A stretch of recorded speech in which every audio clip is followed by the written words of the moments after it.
Welcome in, everybody. Welcome in. Thank you so much for being here today. I sure do appreciate it. I hope you're having a fantastic Saturday. I know I am. Before we get started, let's go ahead around and introduce everybody where they can be found, what they do. We'll go ahead and just go in order of what is on the thing. So, Mash, if you want to start us off. Hi, I'm Mashashi. I'm an author and Twitch streamer. Sorry, my brain just went blank. I'll be playing a mountain dwarf and druid. She's called Rubelix Goldstorm, but she goes by Ruby. Yeah. That's all I really have for her. I didn't really want to. I stole her backstory from my character from my novel. Essentially, so she's a bit of a tinkerer. She likes making things, and like that's why a druid works for her, because she likes the making things. So Very cool. Very cool.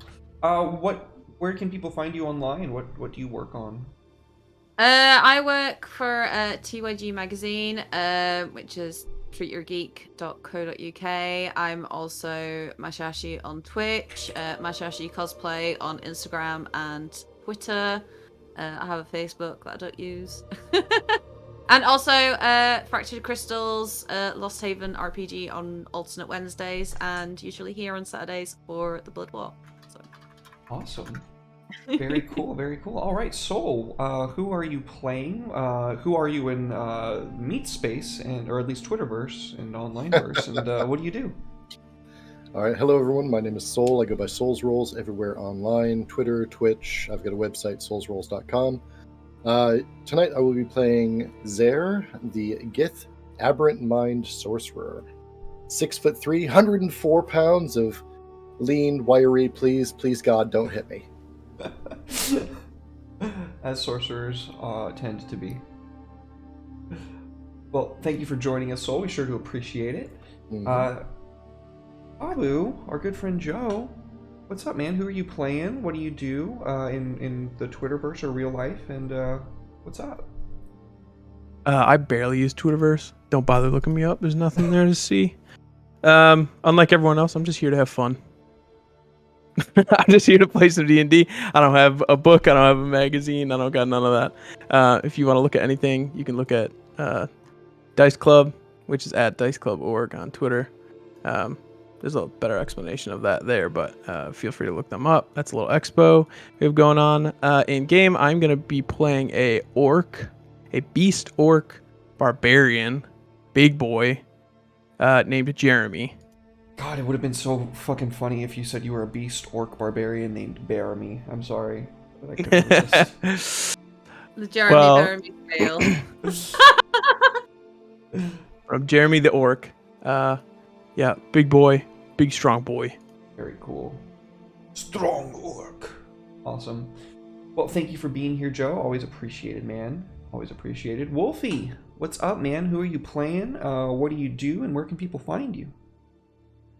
Well, I'm Kier. I'm from Wolves Den Games, Wolves Den FLGS over on Twitter.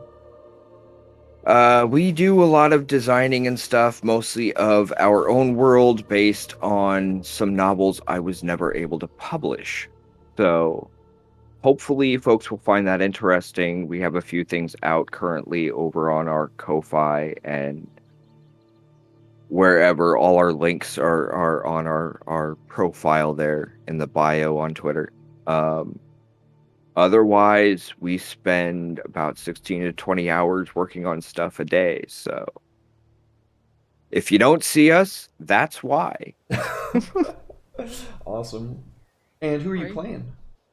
I am the Tabaxi rogue Prudy Ramakad. Very cool. Should I have chosen a cooler name? It actually means Shadow Warrior.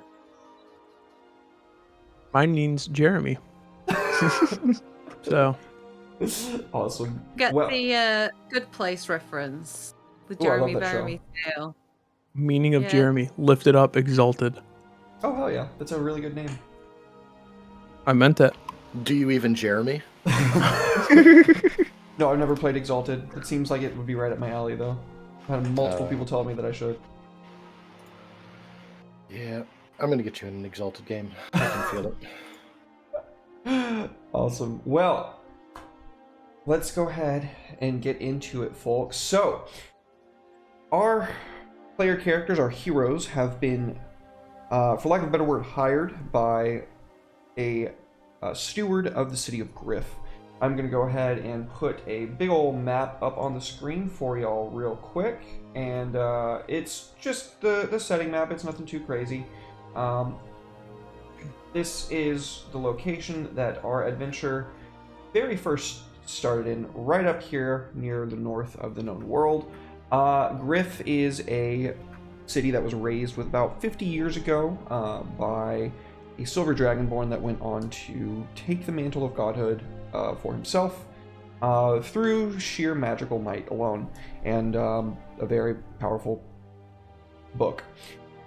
You have been, as a group, hired to venture down to a place to the south called FROSTFALL. There is a mountainous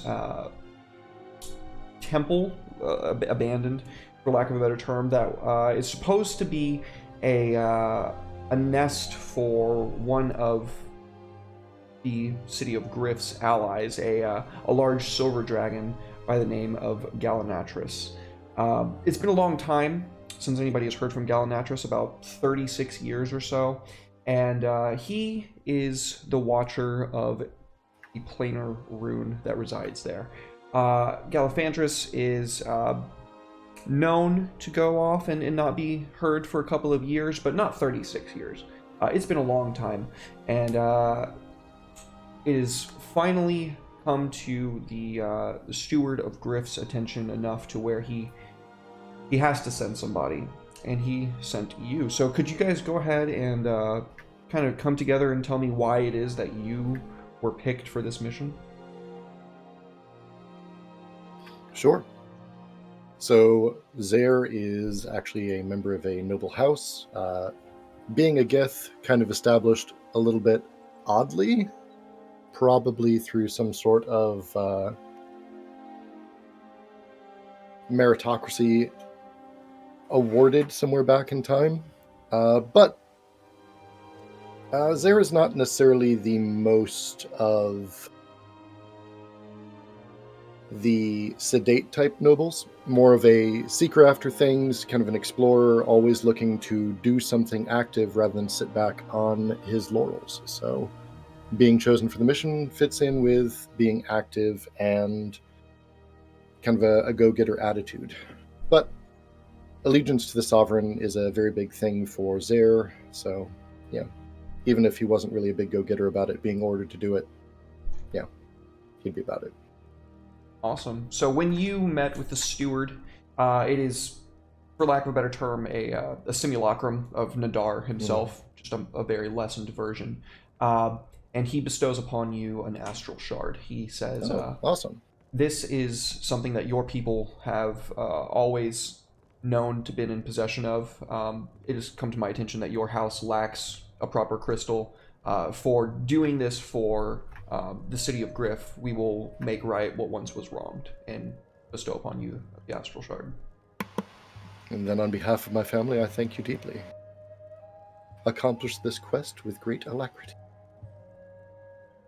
He bows to you, and I think the next character is probably sent in. Who would that be? Jeremy the orc. Jeremy is not from a noble family. He's just from a plain old family of orcs. And he is particularly good at hitting stuff. Good and strong. While he doesn't have any like noble reason to join heroes or, be invited to anything like this, he is over the top excited to be involved in any form of battle or mission or quest.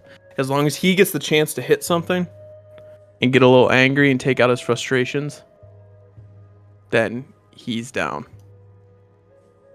Nadar kind of nods to you when you say that, and when he extends his hand and places it on the blade of your axe, you see this like veiny, rocky kind of ripple across the blade of it, and it begins smoldering in the cold of the room. You can see these flames kind of lick out from the spaces between, and he says, "You will find that those that seek to stand before you will find fire and fury to greet them." I just nod at him. He bows and says, "You may leave." And I do. All right. Who's the next character? Let me go. Do you want to go? Go for it. Alright, okay. I'll go. Rubelix will go in. So right, so Ruby's actually she was part of a noble house, but she kind of left it to find herself. She likes to mend and make and like just generally fix things. And yeah, she's really on a voyage of self-discovery, really. So she's just happy to help. Yeah, so when Nadar takes all this in, he plucks something out of a pool of water nearby. It's a handle at first, but it's a shallow basin. However, when he pulls it out further, it's this brilliantly moon-shaped crescent silver sickle. And when he hands it to you, you can feel this like static feeling go throughout, and he says, "That which dwells within you to be discovered by thine own self. This will light the way." She kind of like tentatively accepts it, and she looks at it in awe because she's a dwarf, so she can appreciate the glorious metal that's in front of her. And she's like, "I will do this blade honor." Then kind of like bows and walks away. Fantastic. All right, and Rudy, that leaves you. Oh, Are you muted? am No. I? No, you're good. No, sorry. Okay. Sorry, it was a Nah. delay on my thingy. Sorry. I'm just very quiet. Prudy, having been a hunter originally, has kind of turned to the shadows in order to survive, due to some trouble that happened back in my original village, and I'm here because I'm looking for information that might help reveal what happened to some of the people that had been there at one time. So Nadar extends his hand and asks, "Might I see thine blade?" Okay. Prudy hands it over, carefully, kind of, Inigo Montoya, when he handed over the sword to let the man in black look at it, that kind of handing it over reverently kind of thing. Real quick, thank you, Mash and Odie, for the biddies. Thank you so much. Much love, you guys. So as he takes your rapier from you, he runs his ghostly silver hand alongside it, and when this silverish blue blood sinks into it, it starts to cackle with this yellowish blue flame. And when he hands it over to you once more, he says, "A hunter in search for answers. May you seek that which you find, and scour it when you do."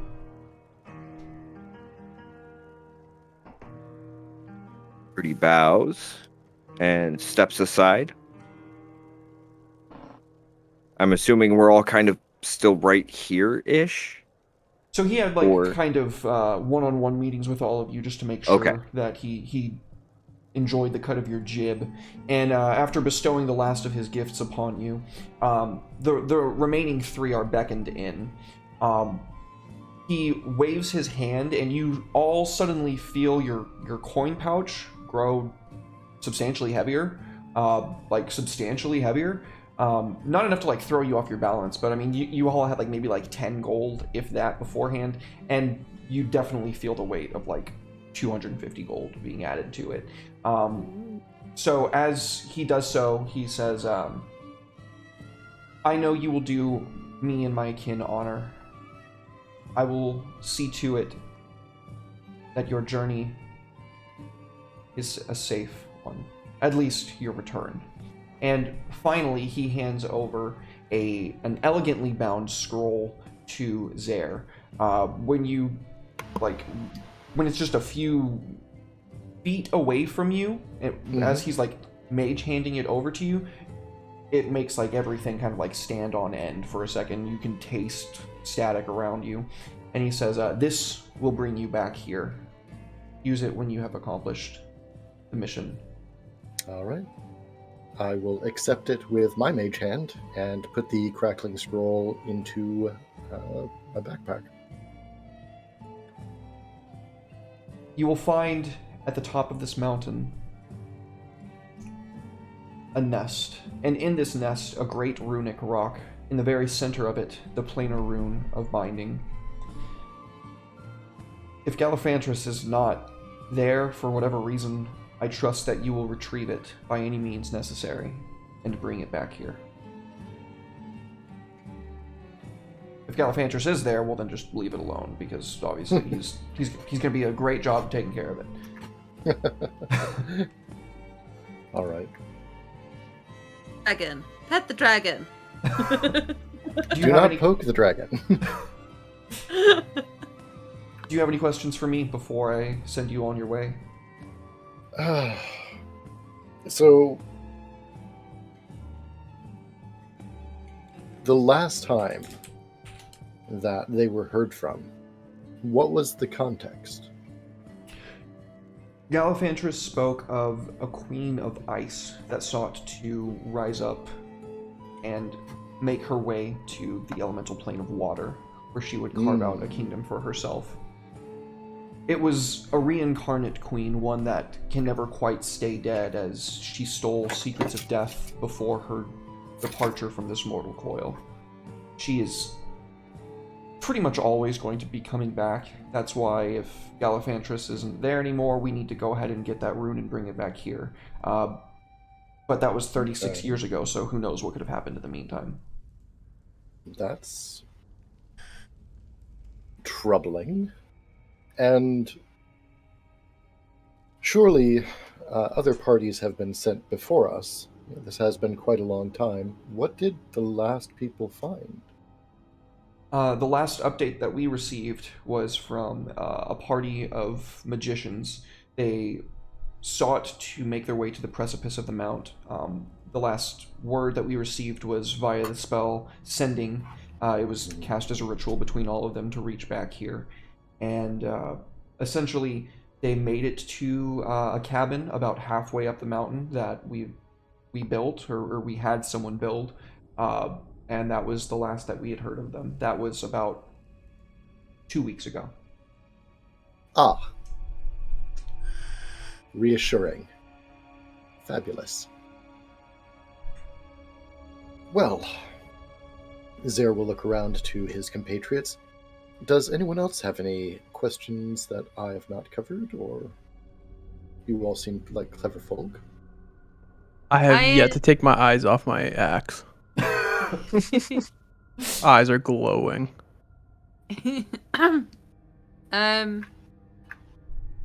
Yeah, are we like assuming the people that made it to the cabin are dead, or are we like completely ruling out that this is not a rescue mission for them? Is it that dangerous is what I'm trying to ask. That is it that dangerous that we've just assumed that these people are dead, or are we hoping to find them? Little is known about this Ice Queen. It seems that she is bound to this place beyond more than what just a normal person would be. So the danger, we don't really know. Something that could take out 5 magicians would be presumably dangerous, but again, we don't know for sure that they're dead, so if they are alive, then it would be great if you could find them. We wouldn't happen to know if this Ice Queen has anything to do with the Unseelie Court, do we? He shakes his head. If so, then the implications behind that would be dire. Detrimental, in fact. Okay, so we don't know either way. He shakes his head. Gallifantrus would have had the answers. Prudy's ears flick, and the gold hoop earrings kind of jingle a little bit. Okay, well, something to keep in mind moving forward. And steps back. I keep forgetting that you're a tabaxi. Heavily influenced by Hallen Maris specifically. Hmm. Well, somewhat. Not quite so big. So, Joe, your axe. You can see in those veins like fire, this bubbling, kind of the same way that you probably feel inside, at least in the throes of combat. And you get this faint feeling of a dull reptilian growling in the back of your mind.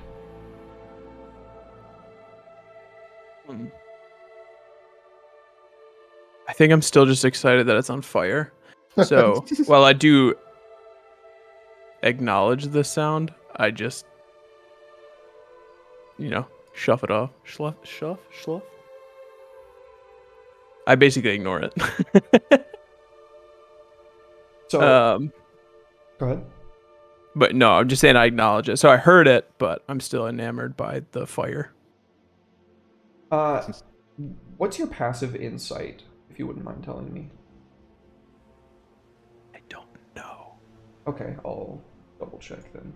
So your insight is going to be a 10. So it sounds to you like some great creature sleeping. Even without trying to fucking figure out what it is that's going on, you can tell. It sounds like something sleeping inside your head. Duly noted. Nadar extends his hands. Any final questions before I send you?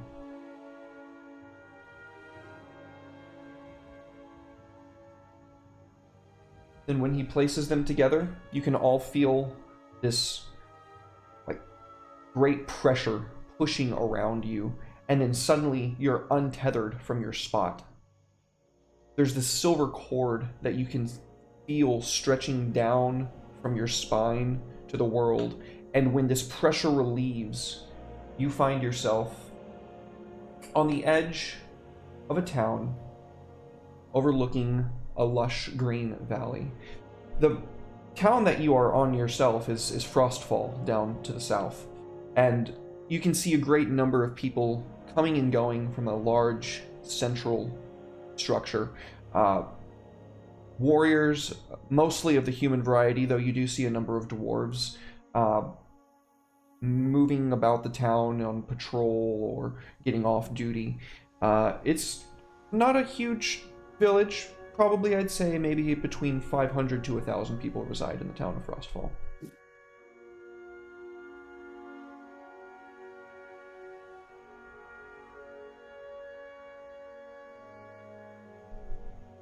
So we just appear there? Yep. Power Where are we?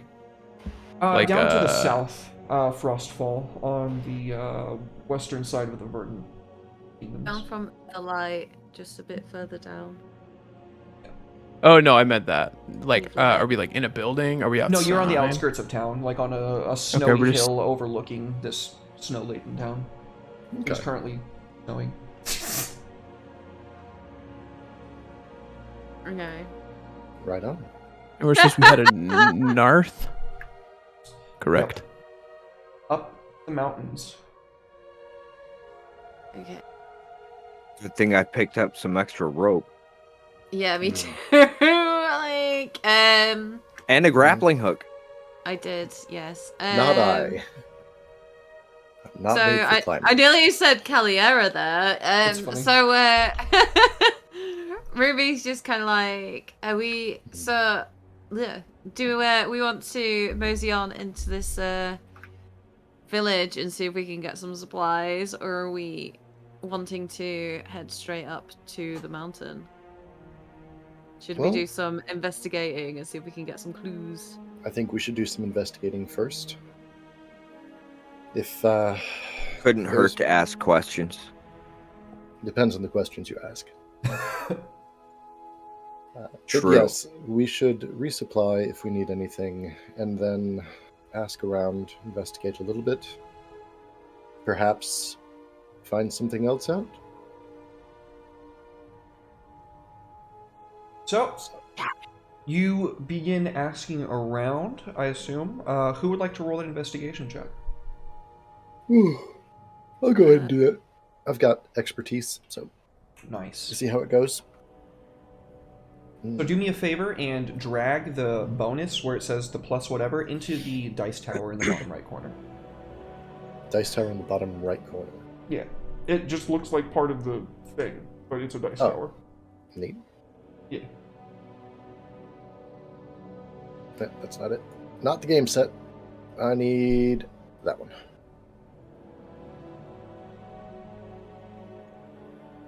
All right. So what are you trying to find out, Soul?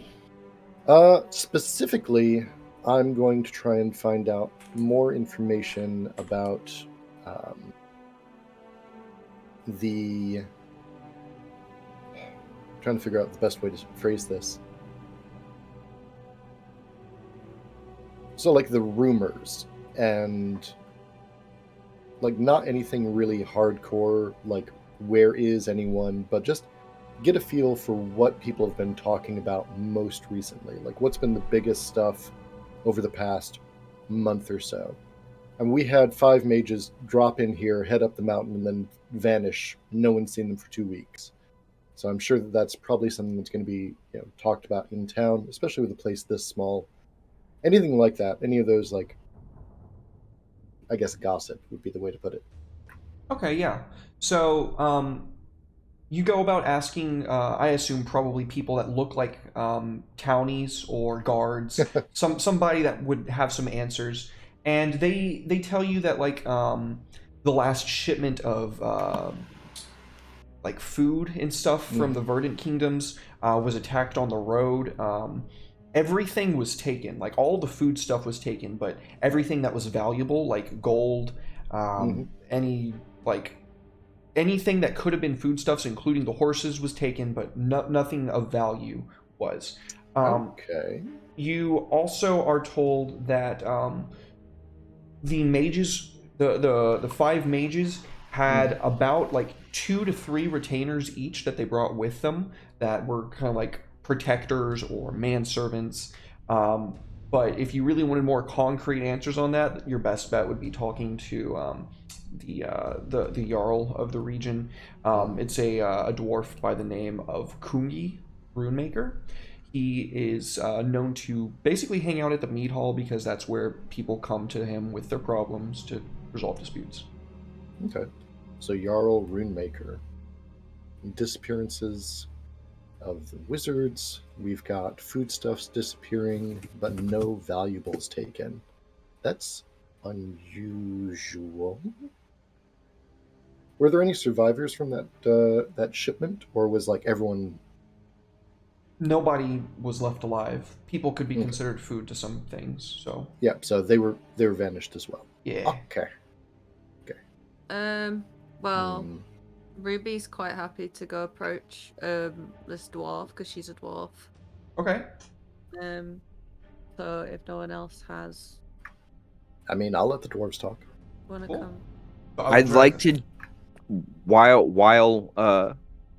they're doing this real quick, I'd like to do a quick look around town to see if there are any are like signs of magic that seem out of place using arcana Okay. because I have a Sure, go ahead. We'll go ahead and have you roll that, and we'll resolve that, and then we'll do the dwarves talking. okay. I mean, like, I had to do the talking. I just meant I'm happy to go do that. Okay. I mean, I will if you volunteered want already. me to, but Yeah. yeah. It's too late. Yeah. You put yourself out there. You're stuck Shit. now. So it is springtime, Prudy, and you notice that even though given geographically your location, it wouldn't be unheard of for it to still be snowing here. It's still snowing here pretty hard, and you look to the valley, and you don't see the clouds rolling down the mountain and becoming rain clouds. You look up the mountains and past the largest northern peak that's directly closest to you, you can see the shadow of greater mountains behind it, but to your understanding, what you imagine is probably the mountain that you were sent here to scale, to get up. It looks like it's all kind of coming from there, just this consistent blizzard. It's not crazy down here. It's not making things impassable, but everybody's having to sweep up their porches and scoop off the walkways at least 3 times a day, which that's annoying. So unnaturally long winter. I would say that, yeah. That's what it seems like. Okay. That's a fair assessment. Okay, so the rest of the party, while Prudy is investigating the town, probably getting some vantage points, making notations and what have you, make their way to the mead hall. When you arrive, you can see that it is hustling and bustling, and Ruby, you can see a great dwarf sitting at the head table on the far end of the mead hall. This dwarf has emeralds and sapphires along these elaborate silver and gold loops in their beard. And their hair is kind of cornrowed in a way that has the same loops and curls in it. He's got this darkish chocolate skin and these brilliant blue eyes that brilliantly take in everything. You can get the feeling that nothing that's going on in this room is getting past this Jarl's view. But he's just smiling, sitting there talking to his wife, drinking his ale, a very nice jewel encrusted goblet. How do you approach? Respects. So yeah, she's not brandishing any weapons or anything. She's just kind of going in quite amicably, I guess. And she's like,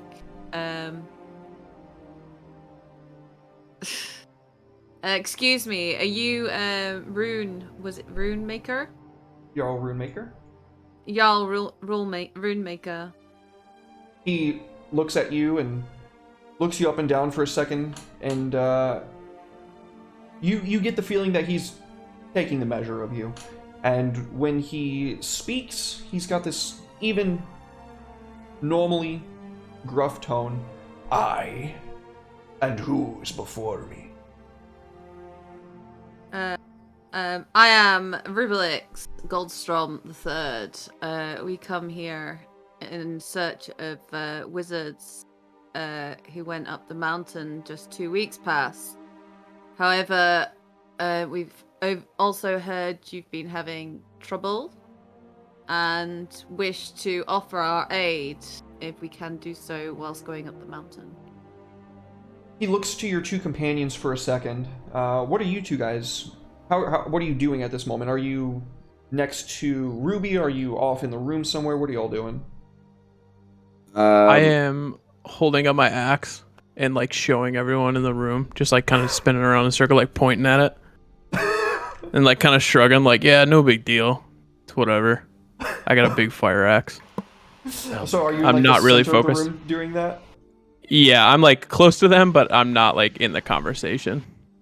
Okay, so where I put you, is that a fair spot? Yeah, sure. All right. What is Zare Is it- doing? developing a migraine. I'll be right there. Yeah, that works well. Kind of Actually, back into the right of Ruby. I will shoot a glare over my shoulder at the barbarian, which is twirling a flaming axe inside of a building. Made of I wood. notice him. I notice him and chuck him up one of these.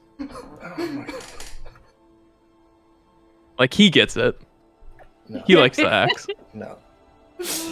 Okay, why don't you roll me a performance check into the dice tower, please, Joe? Okay, performance, and then I grab Grab the bonus. plus, Yeah. and I draw dice tower. Oh my god. Oh, I don't even get to see. Oh wait, No. do I get to see what I Nope. rolled? Nope. Nope. Great. like it. Less. It makes it organic. Stressful. It's stressful. Okay, I'll so just see the roll calls. you definitely feel the eyes of the citizens and the warriors especially, Jeremy, looking upon your axe. Some of them with a little bit of jealousy, and then some of them with a bit of wonderment. The regular folks, however, look a bit scared because you are brandishing a axe that is smoldering with flame in a mostly wooden building. The Jarl has shifted his gaze from Ruby to the orc that is proudly brandishing this weapon, and he says to Zaire and to Ruby, "Would you mind asking him to stop, please?" Yeah. Telepathically, I will reach into Jeremy's mind and go, "Look, put the axe down. You're embarrassing us in front of the dwarves." I look around, no clue who said that. Absolutely zero clue. Ruby just sorry, your jarlness. What do you call a jarl? Sorry, sir. Don't worry. The barbarian's house trained. He just likes shiny things. It is a mighty won't poop. fine axe. I just worry that it will burn down this long hall my forefathers built before me. I do hear him say that. Or am I close enough to hear him say that? Oh yeah, he's got rather? a loud enough voice that it carries. Okay, so I hear him say that, and I like turn to him and point at him, and then look at everyone else in the room, and I go, "That dude knows. That dude definitely knows." And that's Jeremy's voice, everyone. That's Welcome. a great voice. That dude knows. Oh no. Surfer This orc is- voice. This is not me like planning to pretend to be the axe talking to you in your mind. I promise I'm not gonna do that to you. So now now that I know the Jarl is likes it, I'll go back up and kind of join the conversation, because now I'm like, oh, this dude must be cool. Oh my god. It is at that moment that you all hear the doors open, and Prudy, the tabaxi, makes her? Is it a her? Him. Him. Sorry, last Prudy played was a girl, so I had to ask. Makes his No way worries. inside. You can. How do you look triumphant with this information, Prudy? How do you appear?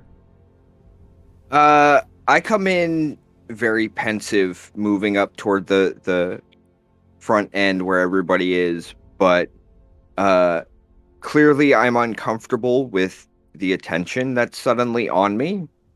Like my ears and my tail are twitching.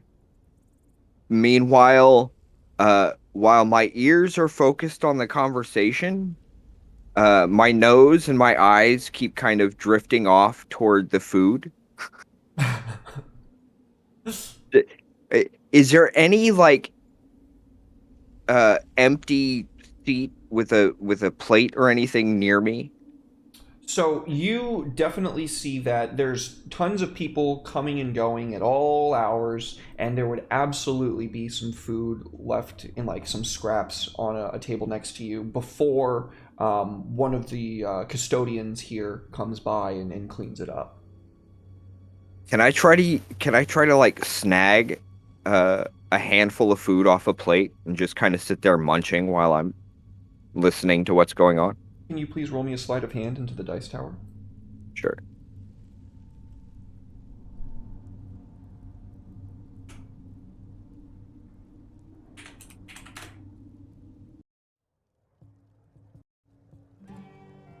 So as you reach out, you feel a strong arm come from nowhere and grab your wrist. It's a dwarf lass, maybe 40 years old, so about teenage looking, and she says, "Please, sir, I've got to clean that. If you'd like some food, it's right over there to the table." And she points to the table directly to your west, your north by northwest, where Okay, you I can see see a number of people helping themselves to plates buffet style. I'm just gonna go grab one fish. All right. As you Just do so, one, as is. as you do so, the Jarl says, "Oh, please, help yourselves. Any friend of Nadar's is welcome within my city."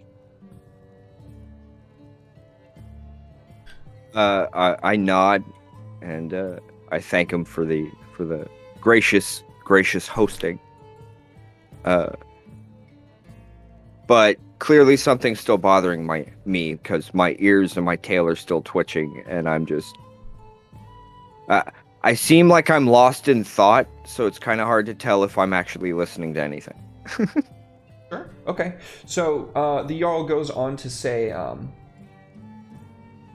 "What questions would you have of me?"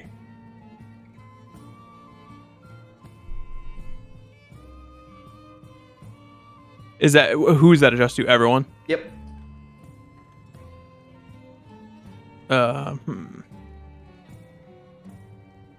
Ruby would like to, Ruby kind of like collects herself after all the all the things, and she's like, we're hoping you could give us any information about these missing wizards and anything we may come across whilst going up the mountain. That is what we're doing, isn't it? Going up the mountain.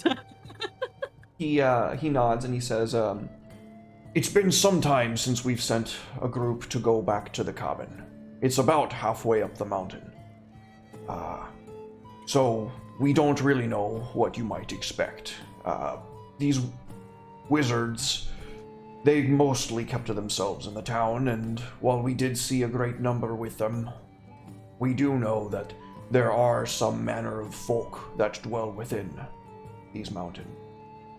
They are an ancient and proud beings.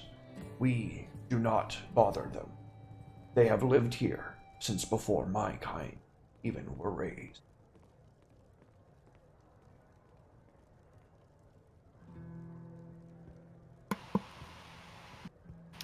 And do you believe those people...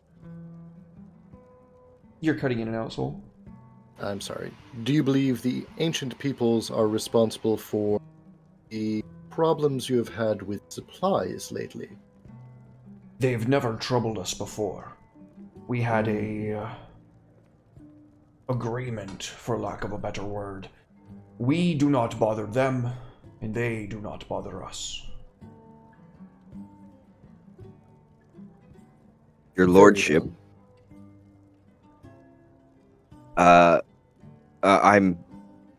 I know I'm not from this local area, clearly. But is this weather normal for this time of year? He shakes his head. No. One of the reasons we were sent here was due to the dragon Gallifantis having been unseen for a while. And the last rumor we had heard involved something regarding a white queen or a queen of ice, something along those lines. Have you heard anything regarding that lately? Fairy tales. Gallifantis. He is obviously a respected and revered member of our community. He comes down and gives advice when I ask it of him. However, it has been some time since I have heard from the Great Dragon. I wouldn't put such stock in tales of ice queens. Seems to me like elf tales.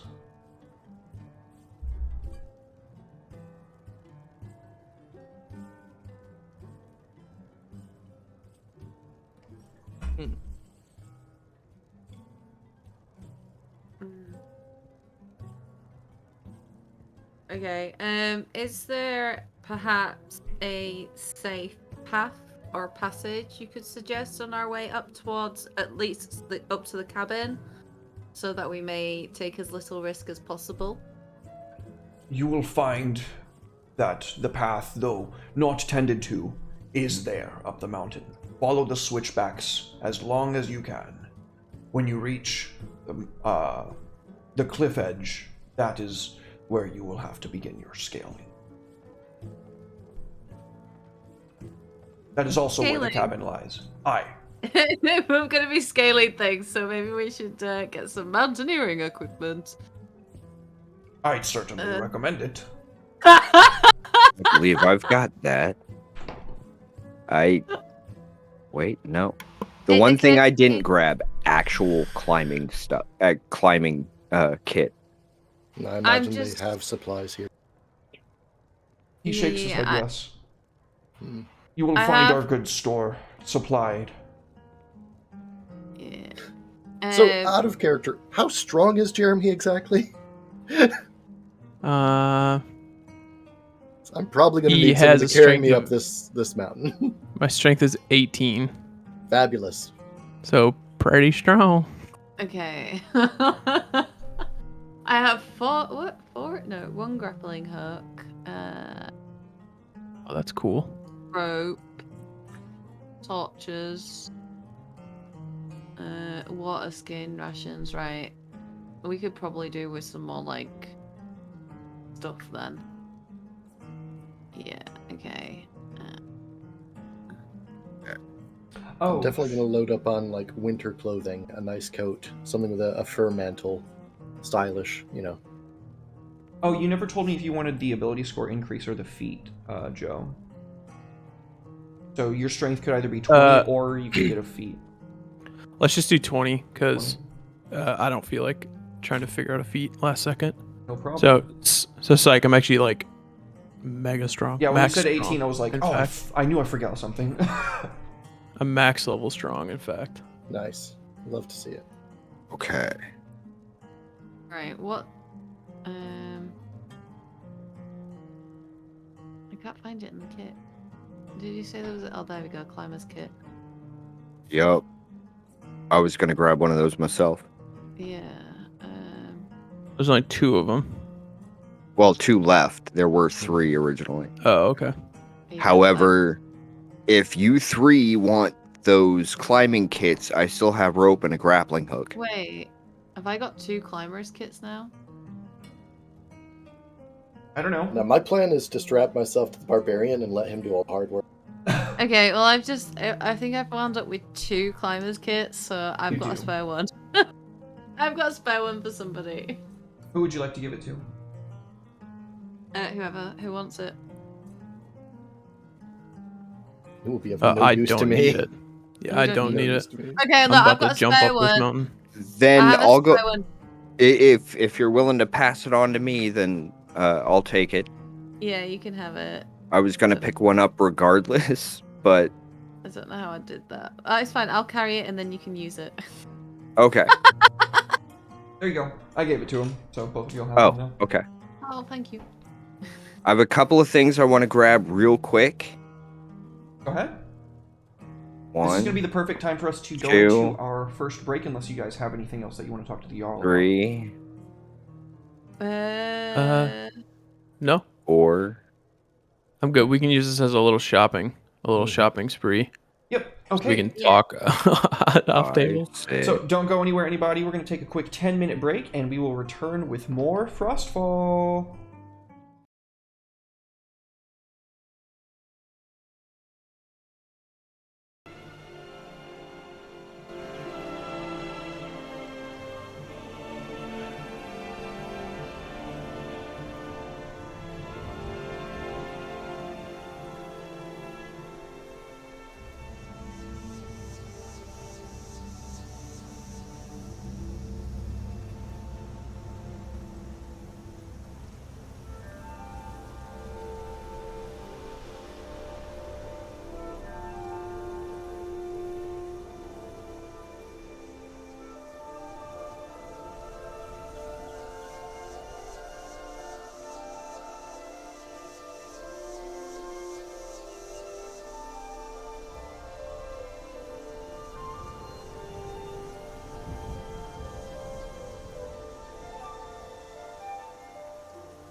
Welcome back, everybody. Welcome back. Thank you so much for your patience and waiting. I sure do appreciate it. I hope y'all are ready for us to get back into more Frostfall.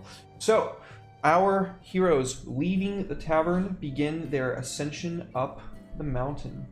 I will go ahead and pull the old map back out, so at least we have some reference for where it is that they're going. It takes the better part... Sorry, what's up? Go ahead. Sorry. I was just gonna say it takes the better part of a day to make their journey up the mountain. It's a long and quite arduous process. Trudging through snow that you can make out where the path is because there's these standing stones that have patterned banners or at least some kind of dwarven rune script on it that let you know you're still on the right path. Because, of course, they would have planned for snow in some regards. And when you see a standing rock nearby that measures how deep the snow is going, you can see that it goes over the 8 feet of snow mark. And this is where I'm going to need some ingenuity on the part of my players. So, this is your first challenge that you guys are kind of coming across. It's a really deep path. How are you guys going to deal with that? How much does everyone weigh? Yeet the squishy. That's a good question. Well, I mean, all together with encumbrance, Yeah, just like what's your... Yeah. I'm at 269 at the moment. You get a calculator. Okay. Oh, encumbrance does not include... Okay, yeah. Anyways. Okay, what's the next person? Why you do that? I'm still trying to get mine straight because there's some items that I ended up with that I didn't need or want somehow. You should be able to just right-click and hit delete, or at the very least, click the circle until it's blank, and then you are not counted as carrying it, even on your person. That's what I've been doing. Just a very rough weight of everyone. I'm a Zare dwarf, so... Go ahead, Masha. I'm a dwarf, so I can't be that heavy. Dwarves are stout. Yeah. Average. Zare is all of 6'3" and 104 pounds, unladen, and generally travels pretty light. So make of that So what what, you will. 150? Yeah. You think? Could we say that? Probably somewhere around there.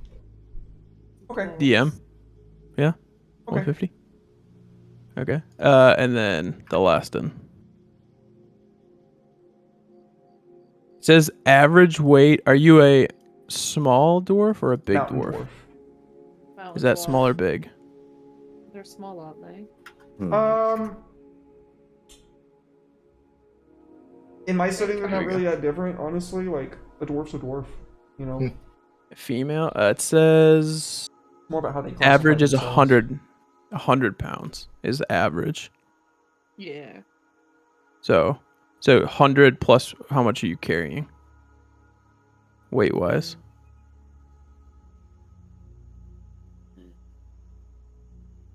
Like what's your encumbrance? Is that what? That's the encumbrance Where- at the inventory screen. On the bottom, yeah. Inventory on the bottom. Let's scroll down. The GP. No, scroll one more down. Oh, okay. It'll, sorry, bottom right is current. 101. Okay, so Could I use Mage Hand to push some of that snow just out of our way as we walk? So your Ledger Main is a little bit beefier than a regular Mage Hand. Will you remind me what it does, other than the fact that it's like invisible and you can use Thieves' Tools with it? Yeah, give me 1 second. Okay, while you're doing that, I want to basically say my idea, which is I tie a rope around everyone and pull them. I am a fan of this idea. I'm Because fine I with can- that, but Because I can drag. it can't 600 attack, pounds. activate magic Drag. items, or carry more than 10 pounds. But it doesn't say pushing. Dragging is the same as pushing, push, pull, drag. Okay. Yeah, lift, push, drag. Yeah. So I will say that by utilizing your mage hand, you can give me an Arcana check. If you get a 10 or higher, you'll give advantage to Jeremy when he makes his strength athletics check to pull everyone through the snow. Okay, that was Arcana. Mm-hmm.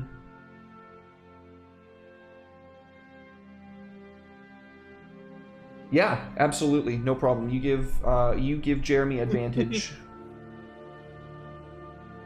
Yeah, so that's Yay. basically. So I want to turn to the party. And I'm gonna say, "Fuck, what was the voice I was doing?" All right, what's up, everyone? So, everyone, get your rope out, okay, and tie it around me, and I'm just gonna pull us right up this mountain. Cool. So, like, lighten the load, whatever you have, like, drop it off, you know, so we're a little bit lighter, and then, yeah, pitter patter. Let's get at her, okay? Hell yeah. Pitter patter, eh? Awesome. Okay, so if you click advantage down in the bottom left-hand corner next to all the die, and then you drag that roll into the dice tower for me. You said just straight up strength, or is this Strength like athletics. It's a skill. It should be the first one on your skills pad. strength athletics? And I grab this For the plus first one that you're 7. Can I- proficient with. Can I prep a rope and a grappling hook, like just in case there's issues with the trail that we can't see because of the snow? I would say at this time, no, because you are already using your Ledgermane to clear off Oh, yeah, that's what right. snow you can That's in right. front of him. Okay. Is there anybody else that would like to do anything at this time?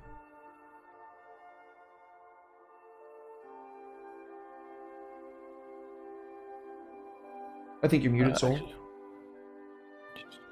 Unless you want to say I think I'm anything. pretty. Yeah, I think I'm pretty good.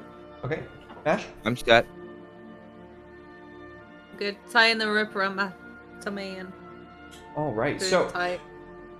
as you make these tight knots around your belt loops so as to not get squished, but to be secure enough because the carabiner hasn't been invented yet, this beefy surfer-esque orc just starts plowing through the snow at a pace that Prudy's actually having a little bit of a hard time clearing out the snow for quickly enough because Jeremy rolled a 26 on the strength athletics Damn. check. So he is just probably using your new flamey axe to like melt some of the snow that's like falling around you from the mage hand that's just like along the way, dusting the snow from your path. And after about a 3-hour trek of making it through this, you finally come upon a staircase. Now, this staircase is built into the mountain. However, you can see that it is shattered about halfway up. There's a good 30 feet that it goes up at an angle. There's a good 40-foot gap between the break and then 70 feet off the ground where the rest of the stairwell would be, and then continue up to the next platform up this cliff face. What do you guys do?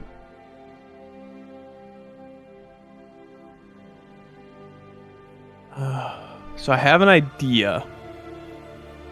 I feel like table talk. I'm gonna table talk this one. I bought a trident for fun. Ideally I would like to tie rope around it and then throw the trident into the other side, and then we can do the classic like Okay. you know what I'm saying, where you like kind of like on your back like sloth across the rope, where you don't like walk balance on it, you like, you know, you hang off of it. And I have a spell that gives a willing creature the ability to move up, down, and across vertical surfaces. Spider wall. I have spider climb. Spider climb, thank you. Okay. That's my counter offer. if everyone climbs on my back, does that count as lifting? I protest the use of the trident in this fashion when we have a surplus of grappling hooks. Yeah, I've got 2 of them. Yeah, like I've I got said, a grappling hooks surplus. too. And climbing so- gear between 2 And people climbing here. gear, yeah. So save the trident. Save the trident for later. Yeah, fair. It will have its noble comeback, I'm sure. I will say I originally bought it at, just to have on my back because I did think it looked cool, but I didn't have a practical use. So I do have a trident on my back though, visible. So what's I Soul's mean, plan? it's not that I don't like the idea, but when we've got other stuff that is made specifically for that purpose, it kind of better to just save it for now. After all, I am a huge fan of the movie Hudson Hawk, and they did exactly that with a pool floaty. So Yeah, I Yeah, would something say that we can get across with our gear, with our climbing kit. my suggestion is that we utilize the climbing gear, the rope, the grappling hook, and then shimmy our way across that way. We could let Jeremy chuck the grappling hook. They've probably got the range for throwing it 40 feet. I sure don't. Okay. That all sounds reasonable to me. Is that the plan? yeah, I'll throw at least one of the grappling hooks over to make it easier. 2 would probably make it easier. Okay, if we're going to use 2 grappling hooks, I'll say that is going to require 2 successful...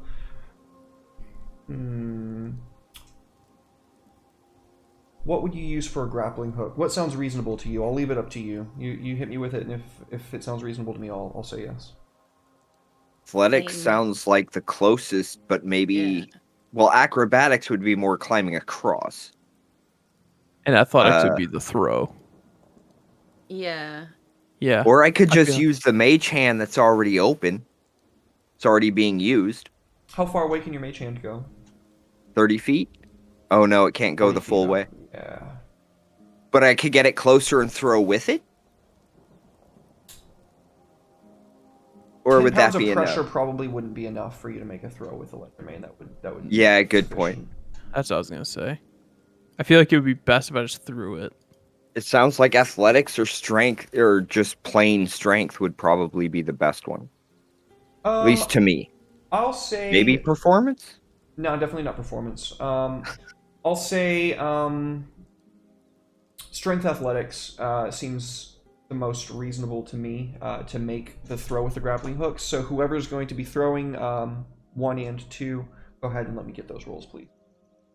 I'll throw 1. I've And got then- a +4. Okay. Yeah. I don't care who does the other one. I You can. do it. Okay. Yeah.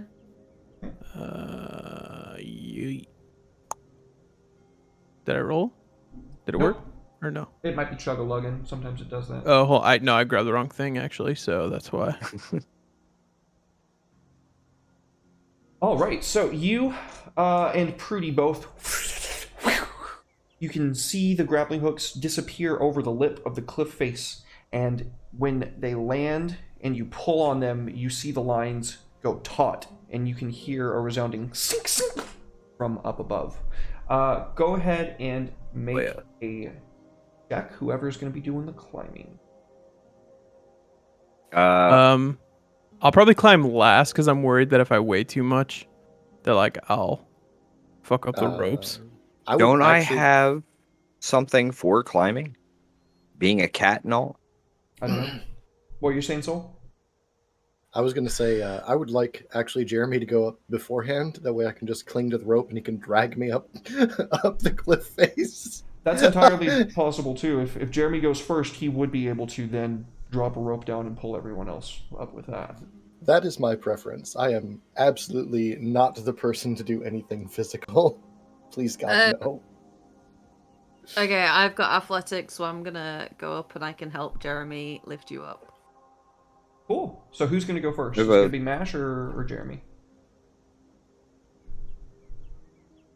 I guess it would make sense if I went first because then if I do get across, I have more like lifting power on the other side, and I have the most chance to like ruin it. So might as well get it out of the way. Okay. Relying on a lot of brute force here. Go ahead and make me a athletics check. Athletics or acrobatics? This would be athletics. pulling yourself up a Okay. rope is athletics in my mind. I could see it as acrobatics if you were a nimble person, but you're not. That's Luckily, my exactly what I was athletic- anticipating was going to happen. So, as you begin pulling yourself up this rope, so Prudy unfortunately rolled a 2 on his athletics attempt, Yikes. which is a result of a 1. So halfway up, as you're pulled on to the rope in your right hand, the one that you didn't throw, you see this rock come tumbling down, and then your grip goes really slack for a second, and then you see the grappling hook come tumbling down. And I'm going to need a dexterity saving throw with disadvantage from my friend Jeremy Disadvantage. here to avoid getting hit by the grappling hook. Saves. Here we go. Disadvantage, you said, yeah? Yeah. It's so stressful I can't see it, man. You take some damage. That's okay, I'm brief. You take 6 points of damage, and then I'm going to need a strength saving throw to hold on before you get fallen off and take more damage. Can I help, like, try to grab him? If he falls, I will say yes. Okay. So no disadvantage on this save, Ooh, just a strength saving throw. Ignore that. Oh, I rolled on accident, so here we go.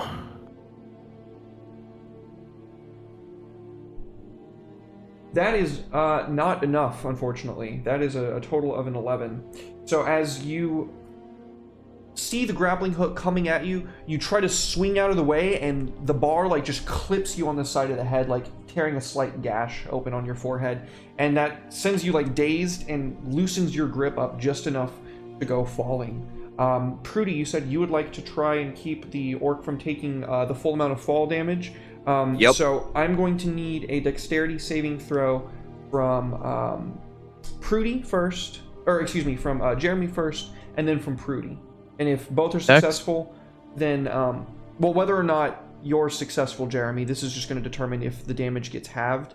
If Prudy is successful, then that half will be further halved and split between the two of you.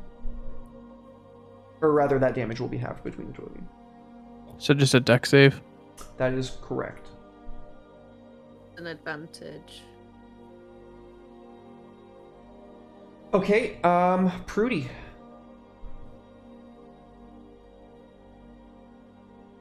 No problem. So you are very nimble on your feet. You run and jump, and underneath 2d6 will be split between the two of you. That is 6 more damage. That's cut in half to 3. So each of you only end up taking 1 damage from that. Oh, yeah. Yeah, no problem. So you grab the orc as best you can, even though he's way too heavy for you to support by yourself. You kind of gently, like, lay him down and, like, get out of the way so he doesn't completely just bust his butt on the hard, snowy, compacted ground that you've been standing on. You have a set grappling hook up there, but the second one, it looks like it just wasn't set correctly, and when the weight of the orc was acting on it, it pulled the rock loose. Perhaps I could go up first and help everybody else up. I've got my claws might help a bit with that, plus climbing speed of 20 feet. You have a climbing speed. Okay. Well, that would have solved a lot.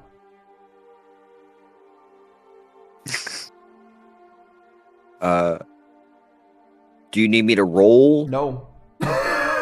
Just Nope. climb? Not here anyway. Yeah, you have a climbing Okay. speed. You can saunter on up the wall, and yeah, what do? You see that you are now up on a cliff face about 100 feet above your friends. Is there anything up here that I could further tie this rope off to? Make a perception check.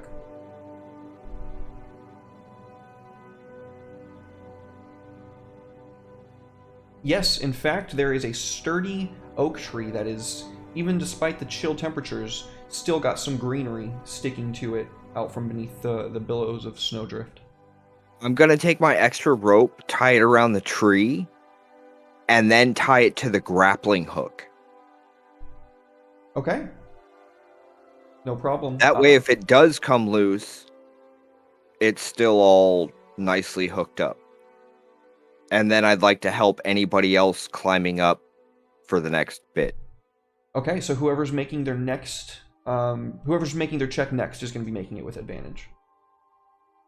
Good athletics, so I should go, I guess. So how do you do it? Just like drag it over? Yeah, so click the advantage one in the bottom left corner first, and then drag it into the tower, please. Okay. You see the thing that says ADV above DIS in the bottom left-hand corner beneath chat? Oh, look at that. Nat Well, you're 20. supposed to drag it into the tower, though. Oh, yeah, So we sorry. can't see it. That's fine. Yeah, I my don't bad. know I literally said the Is this wrong thing, tower? so I'm going to accept It's it. the little castle image in the bottom right. If you like hover over it, it's a dice tower. Yeah, I literally said the wrong thing. I should have said tower, so I'm just going to take it. So yeah, a nat 20, there you go. No problem. Between your own strength and the lent strength of your tabaxi friend, you're more than capable of pulling yourself up this 100 feet after about 30-40 seconds.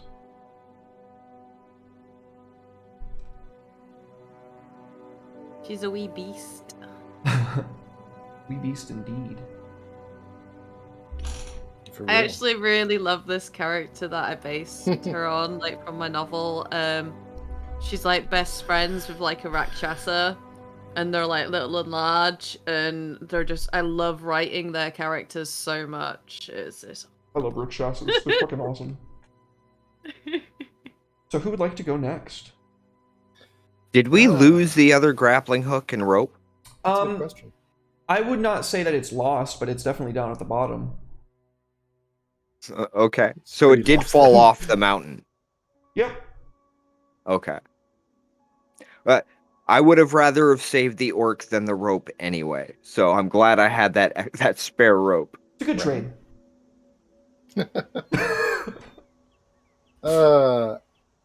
Since we got 2 people up there and we've got 1 person down below, I will go ahead and take my chances with scaling this rope. Hopefully someone down below can catch me when I inevitably fall to my doom. Okay. like us to send you down a safety rope and hold on to it.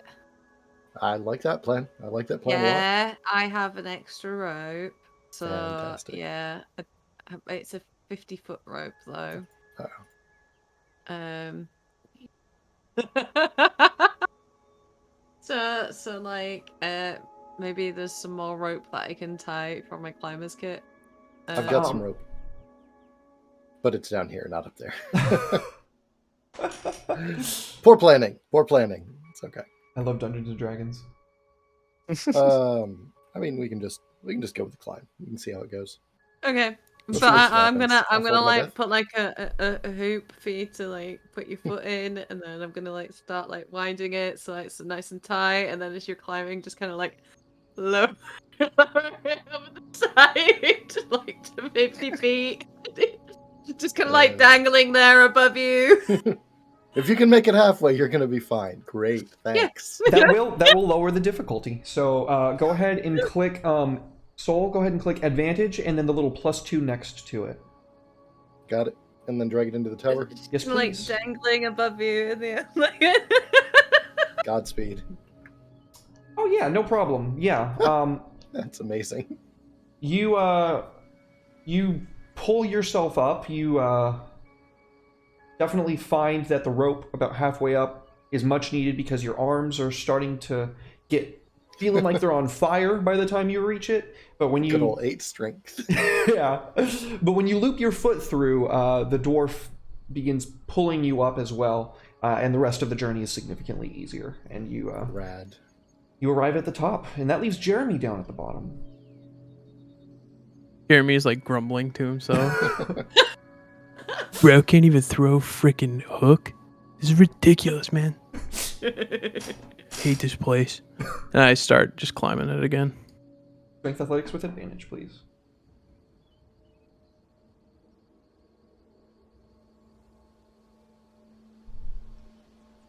Yeah, easy peasy this time around. It's actually easier this time that you're not spreading your weight out over 2 ropes, and you're just able to kind of like scale it hand over fist until finally you reach the precipice of this cliff. Finally, now that all of you have arrived, you can see that up here the storm is significantly stronger, whereas down the mountain it was getting a little bit stronger the higher that you got. But in the town where it was just that kind of like out of seasonal storm, up here it's a cold wind blow. You can feel it eating into your very bones as you continue your trek up this mountain.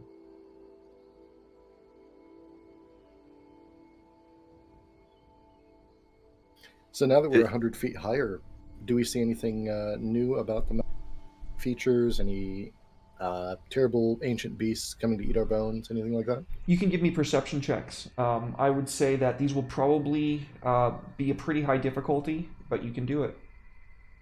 Should we all just give perception? Sure, why not?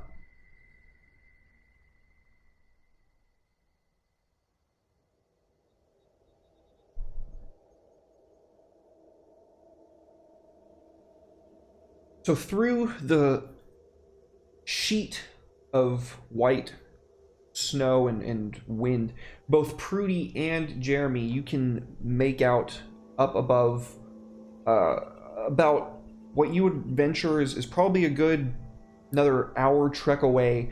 There's this outcropping of like a natural outcropping that extends like a cliff face, just sheer up.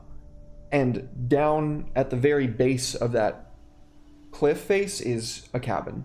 It doesn't look like there's any lights on from where you can see it, but it's going to be another good couple minutes through the snow, at least an hour probably, at the pace that you imagine that it would take you to get there.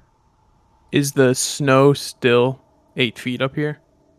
I would say that it's probably a little bit higher. However, there's this like incline of the mountain that kind of scoops it off, and as long as you stick beneath this overhang, it's probably not going to affect you as bad as it was down below.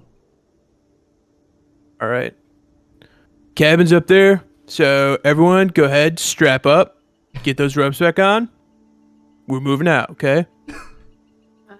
Yeah. I'm just. God, I hate your character so much. Start. And I'm doing, while they're tying the ropes, I'm doing squats. Feel the leg burn, bro.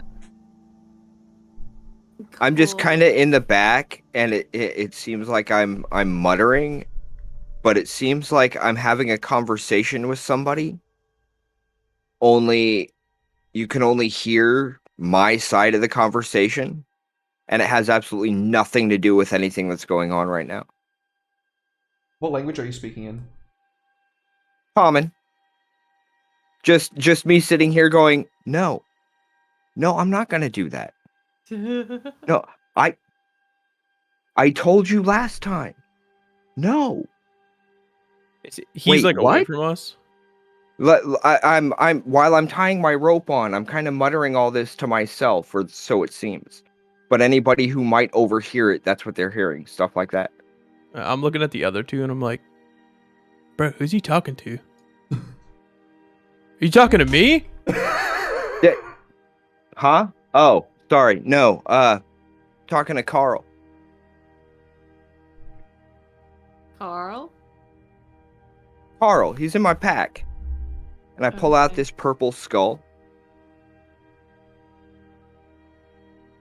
Props. This purple skull. Does he have sunglasses on? It looks like the dude from Borderlands, the one whose grandma is in the. There we go. Oh, what's he called?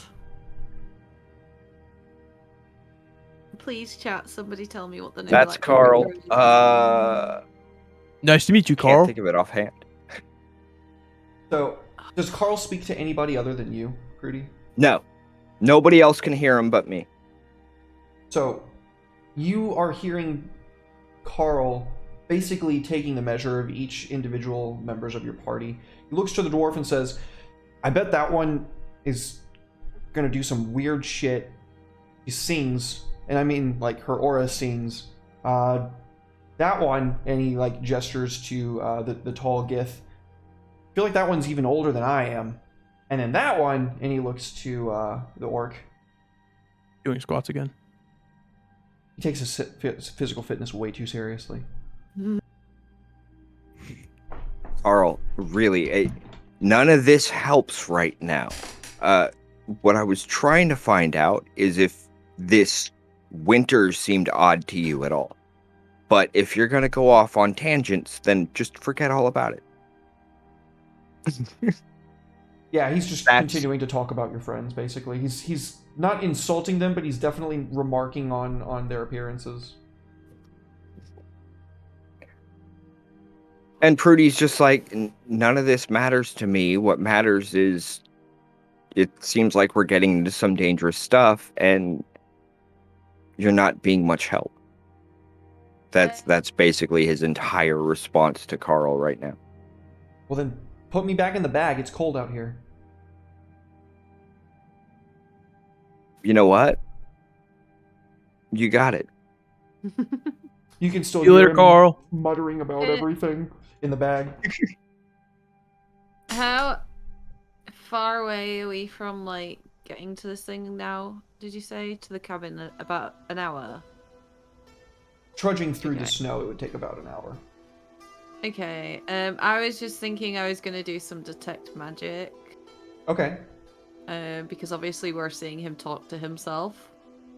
We can't hear the skull, can we? So we're just seeing your side? It's a spirit, but what kind of spirit it is, I have no idea. It's part of that whole haunted one thing.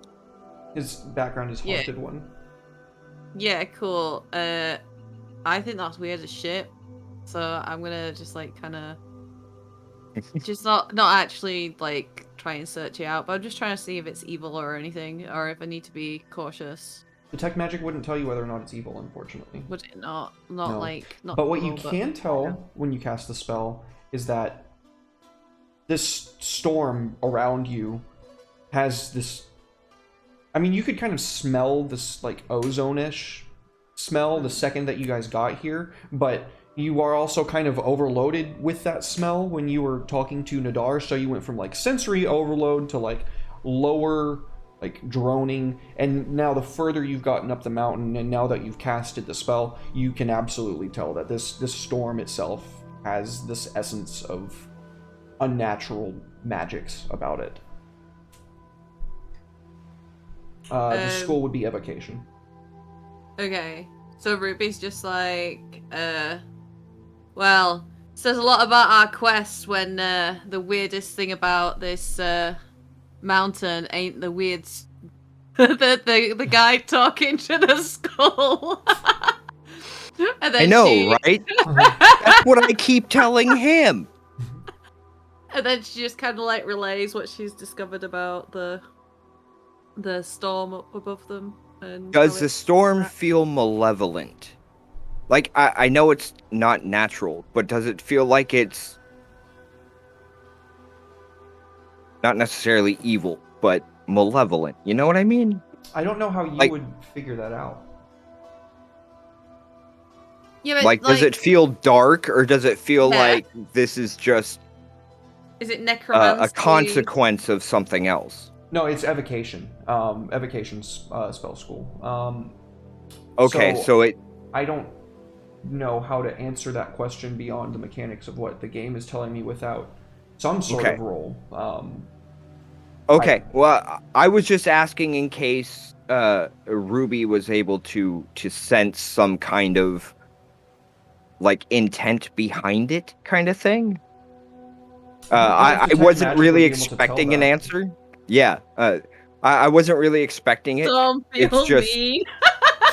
My my rogue's limited deal with magic doesn't mean he has any idea what the hell he's talking about. He's just kind of asking because it seemed to make sense.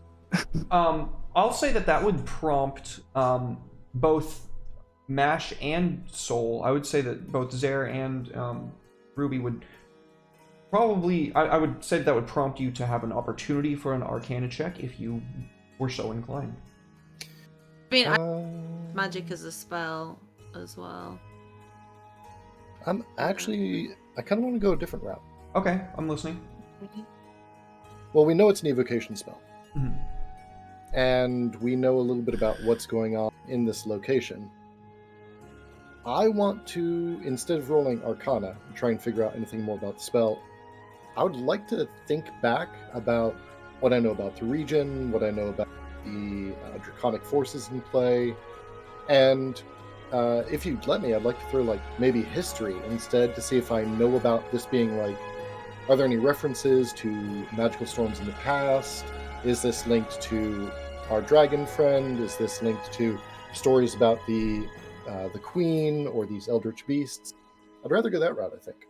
Okay, give me a history check. Gotcha. That's a natural 20. Yo, let's go. So, I will say that through your studies and through just this kind of psionic impression that you can feel permeating the multiverse here, you would be able to tell that this storm is the essence of Galafandrax, the dragon. It's got his fingerprint all over it. It's so obvious to you now that you're like, how could I not have seen that before? Of course, dragons have control over the domains that they're in. This is a defense mechanism that he's got up. Okay. All right. I will convey that to the party. I will say, so the stories say that dragons can control the weather around their lairs. And surely, this bears the imprint of a very powerful such dragon. Is a good sign, but it does worry me that our friend has decided to bring such forces to bear. I believe there may be something more occurring here. Well, I for one am relieved. I was afraid White Dragon. But if it's just who we're here to come see, well then I'm not gonna worry so much no more. Alright. So does our party continue onwards towards the cabin? Unless Yes. anyone else is making any other skill checks. I mean, I'll definitely... The only other thing I was gonna say is if my axe, my great axe, does it have like a light fire around it kind of always? Or like a heat? A heat, I would say not mechanically. No, more for Okay. flavor. Then never mind. How far away is the cabin from us currently? Within 100 feet? Probably about 1,000 feet away. Okay. Then I'm not going to worry about it just yet. I do have one quick question, though. Before we left town, would I have had a chance to cast my Find Familiar? Sure, why not? In which case, I'd have a raven just kind of sitting on my shoulder, too. Cool.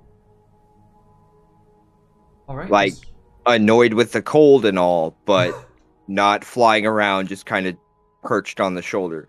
So, y'all might have been a little confused when I first mentioned Carl, because you might have thought it was the bird, but it's not. Fair point. Alright.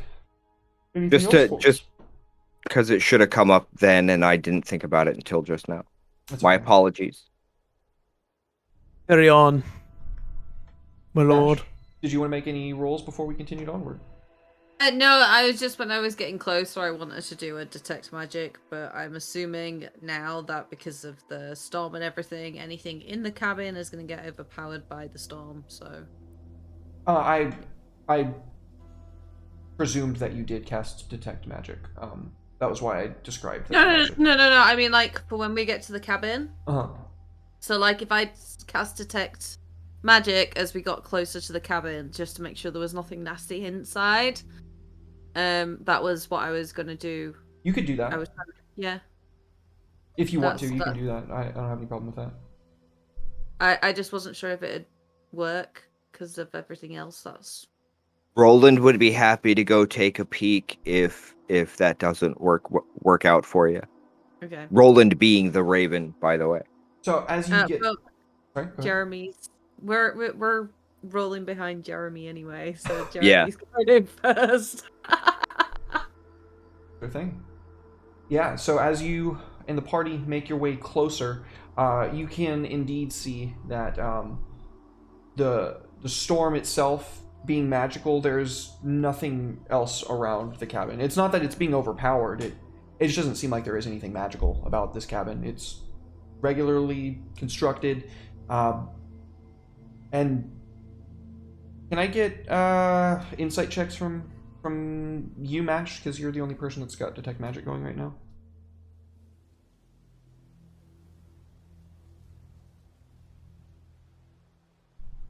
Yeah, so a 15 is enough for you to recognize that. So Runemaker, especially for a dwarf, that's not just a title that people get. That's a family of very well respected and very long-lined dwarves that go all the way back to Khagranaz, the capital city of dwarven kind in this setting. The Runemakers themselves are a fruitful family, and one of them happens to rule over FROSTFALL. They are called Runemaker because they make runes. Dwarves don't do magic. Dwarves have runes. It's this like geometrically perfectly sound symbols and structures that are like metaphysical in their being that will solidify things or enhance them or whatever it is that the specific rune is designed to do. It will affect that metaphysically, meaning that not just here, but like throughout the multiverse, that what is true to this structure is true to everything. They build everything with these runes, so this cabin should have some kind of aura, unless it was destroyed. And I'll go ahead and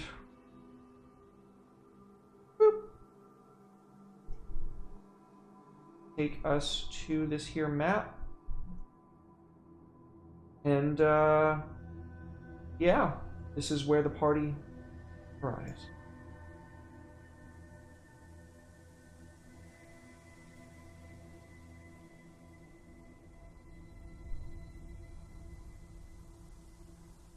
All right, cuckoo. So we right outside the cabin. That's I'm correct. guessing. Yep. I have a blank screen. Zoom out. Zoom out, Oh! and there you go.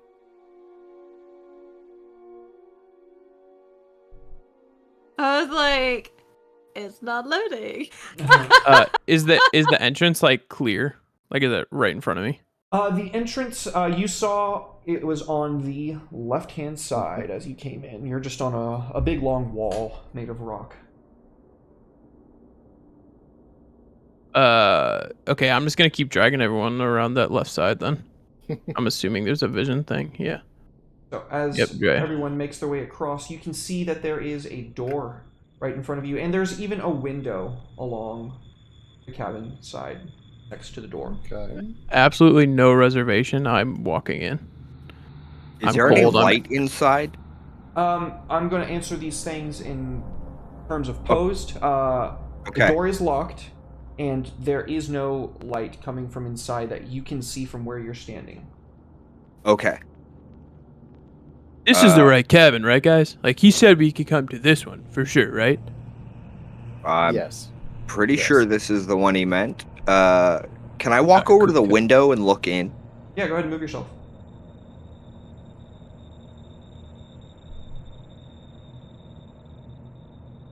Where is that window? Right there? Mhm. Right there. Okay. And from where I am, is there any light, or I don't see any candles per se, but No. No, what you can see Okay. from where you are standing is... and is there anybody else going over to the window before you guys start finagling with the door, just so I know who's seeing all this? I'm staying at the door. I want to do a check on the door, but I was gonna let them do whatever first. Yeah, we'll get to that after we resolve this. I saw a sconce on the wall. Your sconce. Soul, were you going to move over? I don't think I need to. Okay. I think I am going to wind up detect thoughts though, and motion for people to give me a moment. I'm not going to cast the spell if people don't want to give me time though. No, go for it. Good. I I'm will not say, moving again. hold on. Can I just Let do me a see if there's anyone simultaneous? inside there. So you Before- give the sorcerer. How long does it take to cast? That is a complicated question. It takes a round to cast, but where is it? No? Okay. Yeah, it doesn't have any wind-up time or anything like that. Yeah. I can penetrate up to 2 feet of rock, 2 inches of any metal other than lead, or... yeah, it detects anything with an intelligence 4 or greater. What y'all thinking about? I am thinking wholeheartedly about how bad I'm gonna kick this door down. If he doesn't give me any information, my foot is going into that door. Prudy, what you thinking about? I'm thinking. I'm pretty sure I thought I saw a sconce on the near wall, and I'd like to attempt to light it. Ruby, what you Okay. thinking about? Dum Alt going first. I can light a torch and see what mess he makes afterwards. That's all you get, Zare. Okay. Can I do some sort of check to see how strong the door is? Like if it's unnaturally sturdy or something. She's just pulling the torch Investigation. out of her bag.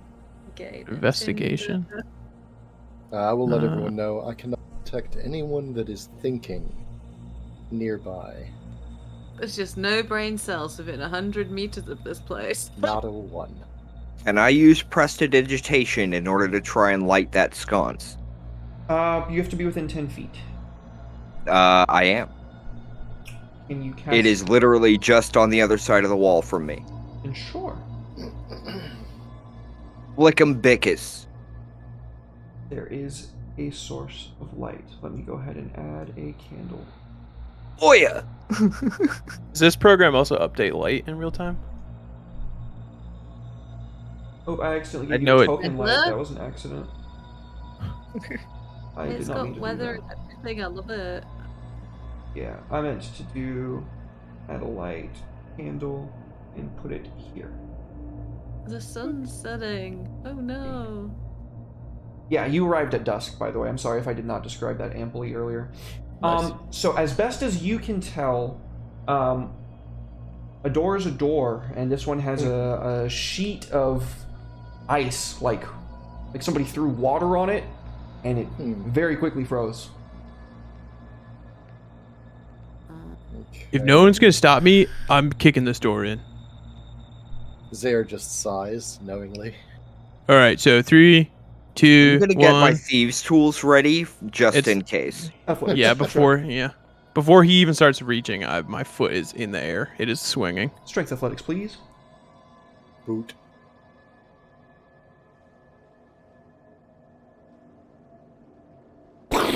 You break the door down like nobody's business with a 26. With just a swift... The door, blam, flies inwards, completely shattered off of its hinges. I'm flexing. And is broken. Yeah, Duff Man. Zare will look to Ruby and say, well, there goes a cozy night in a cabin for us, I suppose. I walk in and pick up the door and just put it under my arm. You know what I mean? I'm just holding it. And I'm like, don't worry, I'll fix it before we go to bed or anything.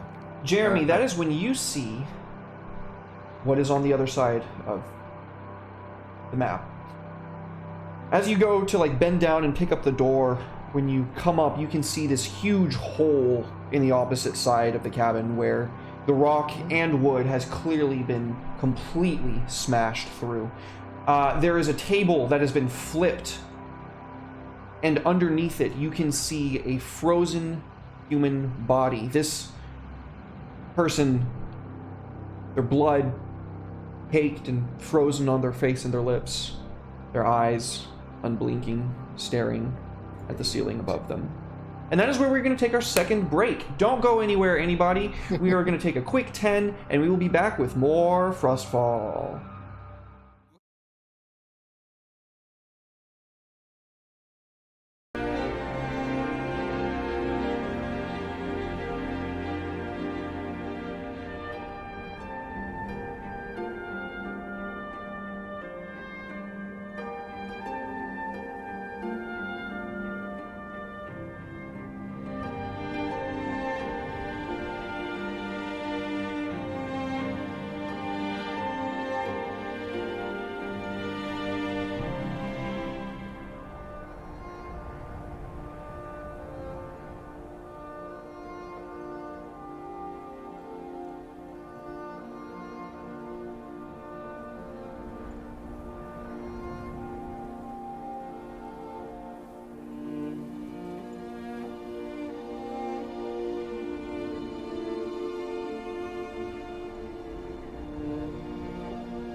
Welcome back, everybody. Thank you so much for being patient. Sure do appreciate y'all. When we left our crew, we found a dead guy. The sun is cresting below the mountain. It's dark a little bit earlier here than it would if you were down back at the town. And moonlight is firmly set in. What do you do? I'm gonna do two things real quick. One, I'm gonna draw my crossbow and load it. And two, I'm gonna take one of those slices of bread off the table up to the north. Priorities. Do you take a bite out of the bread? No, I just pick it up. It feels like ice in your hands. I'll give it to Carl. All right. Who's next? All right. I'm pretty close, so I'll just go ahead and poke the body with a stick. I'll go ahead and investigate it. Look Rigor in its mortis pockets, was... see if it's got anything. Yeah, no problem.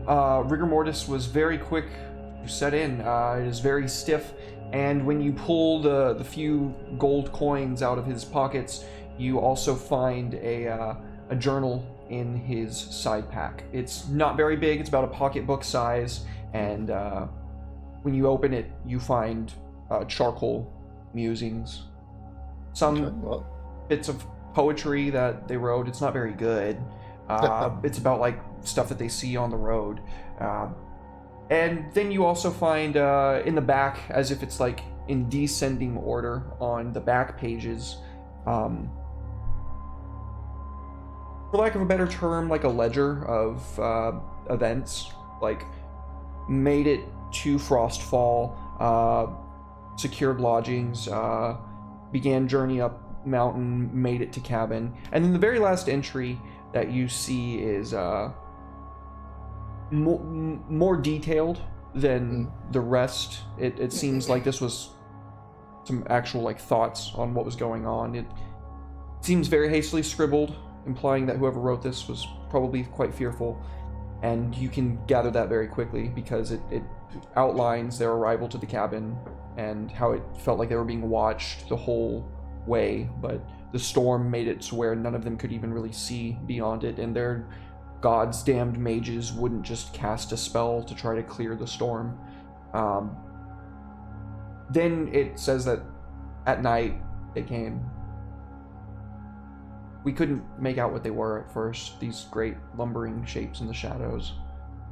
The storm covered their entrance, but their cry could be heard above the roar of the gale. I worry, and then it stops. so is this in common? Yeah. Rad. I will pass that along to my fellows. I will say, it seems that everything was going just fine until they reached the cabin, and then cries of fell creatures came out of the gale. And as this poor fellow was trying to document his experiences, well, and I'll just kind of gesture to the back of the cabin. Winged monkeys? No, I don't believe sorry. so. Um, Spoke of great lumbering shapes, so it does not seem that flight is something we need worry about. what's up, Mash? You trying to say something? Oh, I thought. Oh, you're stroking the cat. I thought you were sticking your hand up. I'm sorry. Yeah, my light's quite good. It's because the sun's gone now. I've not adjusted my light, and I can't actually move. So. No problem. I'd like to walk to the hole in the back of the cabin. But while I'm doing that, I'd like to ask, is it just the map, or was this rear wall like broken inward from outside? That is a wonderful question. Why don't you give me an investigation check? Because I know it looks like something smashed through from outside. But In fact, don't know anybody if who that- wants could probably make that check. Investigation. Yeah.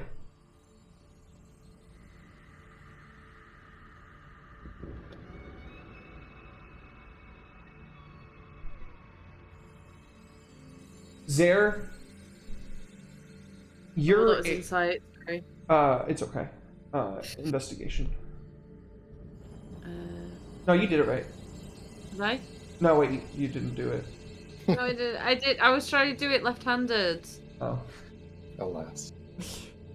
Look, the cat has dictated. There you go. Yeah, so You not see the arm? Like she's just got her arm like sprawled out over me. And the funny thing is, I was about to say, no, I didn't. Zare, so as you begin like Mm-hmm. looking at Prudy walking over and trying to figure out how this goes, you can clearly see like through, I don't want to say like a Sherlock Holmesian recreation in your mind, but you can like look at the other walls and see how they're structured, and just with the blunt force trauma directly centered at this wall, yeah, you're pretty sure that it was broken inward from outside. Would I be able to tell if it was like a series of blows or just one single strike? I would say that none of you actually would have rolled high enough to be able to tell something like that. Groovy. So I will say, it is pretty obvious that something from outside broke into this cabin. And chose to do so rather than burst through the door. That's kind of a scary thought. What worries me most is I gesture to the man on the ground. I say, there were 5 mages, 2 hirelings apiece at least. That's a dozen individuals. Yet Yep. there is only this one body here, and though it is under a table, does not seem that is going Where's to stop the rest something of that them? could. Yes, does not seem that a table would stop something that could burst through a wall. I wonder what happened here. I'll begin walking towards the back of the cabin and peer outside, see if there's anything out there that I can see. Do you want to Do move you me, have- or shall I move myself? You can move yourself. No, I do not have dark vision. I'm not that cool. Okay. I do.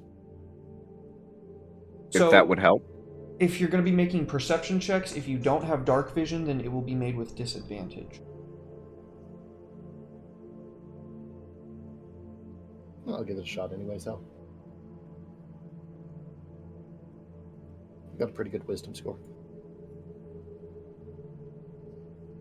That one hurts.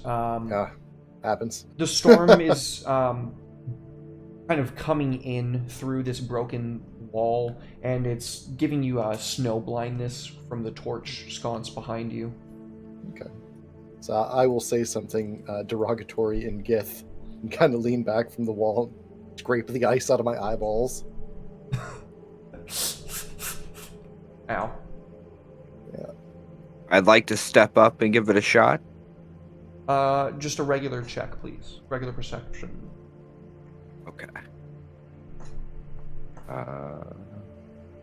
There it is. Natural 20. So, Oh, yeah. Of course. sorry, Soul. It happens. It is very faint, but you can make out an indentation, some tracks, a series that, without a survival check, you're still going to need, I'm going to need somebody to give me a survival check to kind of actually track where they're going, but you can at least make out a series of indentations that have come out from the storm. It looks like straight from the wall, but to make any, or straight from the sheer cliff face wall, to make out anything more than that, though, I would need a successful survival check from somebody. I'm willing to do that since I'm You were muted, Soul. I Right don't know what you just here? said. I said, Oh. not me. This is Soda Voce. I mean, I What's up? do have plus Oh. 2. You have +2? Okay. Multiple I had been people can just about attempt to this, ask. by the way. I'd been just about to ask, what are the pressure releases on that?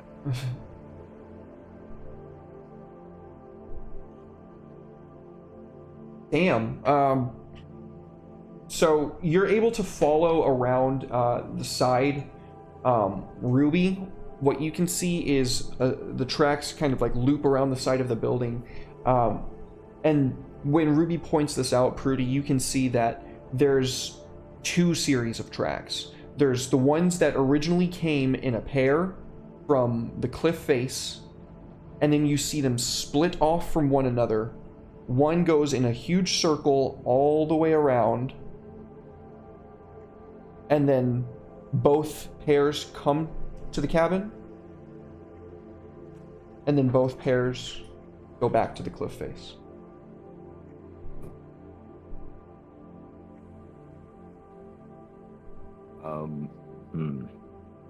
So we've got at least two creatures of some sort. They are very large indentations, by the way. Well, Sounds if large. they were able to bust in the wall, then I was going to guess they were pretty large to begin with. Would I be familiar with what could have made these tracks? Give me a history check with disadvantage. With Prudy pointing this out, anybody in theory could try to attempt this check, by the way. What check is it? It would be a history check with disadvantage.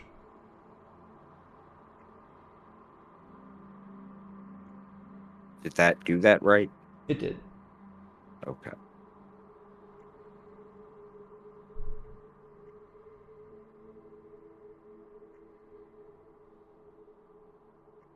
So when Prudy begins describing what it is that he's seeing in the snow, Zare, this kind of picks up on some kind of knowledge, kind of held within the recesses of your mind. There, at one point in the history of this plane, there was a sapient species of large bear-like folk that dwelled in mountainous regions. They didn't have any problem with snow whatsoever, and they grew these great spires from ice that they would kind of harvest and compact into a tower-like structure that they would dwell in. Okay. What happened to them is a bit unclear, but there was a calamity at some sort. And what once was a species of intelligent and unique individuals all had their minds fragmented and broken. And though they do reserve some semblance of that, they'll never be capable of what they once were. In your terms, you would come to know them as a Yeti. Okay. So I will share with the party the little history lesson there that this calls to mind the story of the Yeti. They once were civilized, intelligent creatures, but something happened to them and it broke their mind. These things are known to my people, and I believe that may be what we are looking at. Jen, if Yetis used to be bears, does that mean they'd be one of the animals that I can see and therefore transform into? Yetis are not beasts, actually. They are That's humanoids. what it's like, they used to be bears. Well, now they're monstrosities, but their evolution was alongside bears. Think of it like how humans evolved alongside monkeys. Their evolution was alongside bears. But yeah. Right? It is at that point that all of you can hear the sound of a crooning tone over the gale. What do you Is do? it coming from the cliff? It is.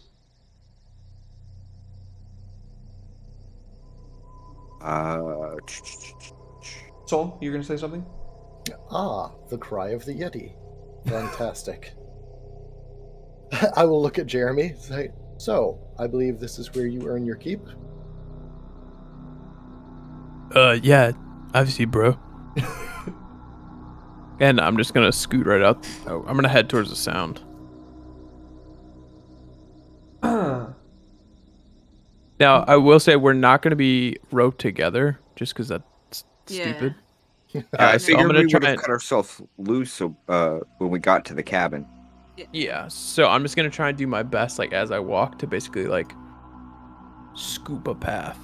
You know, I'm gonna like try and swim through it to like throw the snow aside. No sooner do you... Which way do you go out, by the way? The not the door, Okay. rather the hole. So, no sooner do you make it to that place before you can hear the great thunderous sound of a heavy creature landing smack dab on top of you. Oh, Top of me? Well, right next to you. Oh, okay. I was like, damn. oh, shit. Oh, shit. And you can all hear the same sound behind you on the opposite of the cabin. And let's go ahead and have everybody please roll initiative. Tower or You can Just roll in that in the general. open, that's fine. okay. Trying to find how to roll my initiative. Give me just So a it's on the second. main page. Damn. Kind of shit. Whoops. Sorry, that Yes. was an initiative that was... No, that's int. Sorry. It's okay. Did I do the same thing? I probably did. Where? Okay, there it is. Oh, There yeah. it is. Why is my initiative so shit? Oh, because I'm shit. That's There it is. 8. Okay. It's okay, it'll tell you where your initiative order is. Alright. So it looks like... Sorry? go. oh fuck. I was Sorry. just gonna say, I am assuming none of you have watched The Mighty Boosh and don't know why I find the call of the Yeti so amusing. No, I'm Can't- not familiar. Can't say I do. Because the song that the Yeti sings is "Come with me, and you will see." Da, da, da, da, da. It's really trippy. Well, thank you, GM J. Ashley, for the biddies. Much love, much appreciated. Hey Jay, how you doing? So yeah, that's what I've got in my head right now. I'm just sat here. I'm sorry I did that to you. I'll move you guys back so you're not technically in his space. But, yeah, so the Yetis go first. No. Typical. Oh, Shab. So Yeti number 1 is the one on the opposite end of the cabin. He is going to, we will say, make his way over to the window, because there's no shot he's going to fit into the door. And he is going to make a strength athletics check to break the window.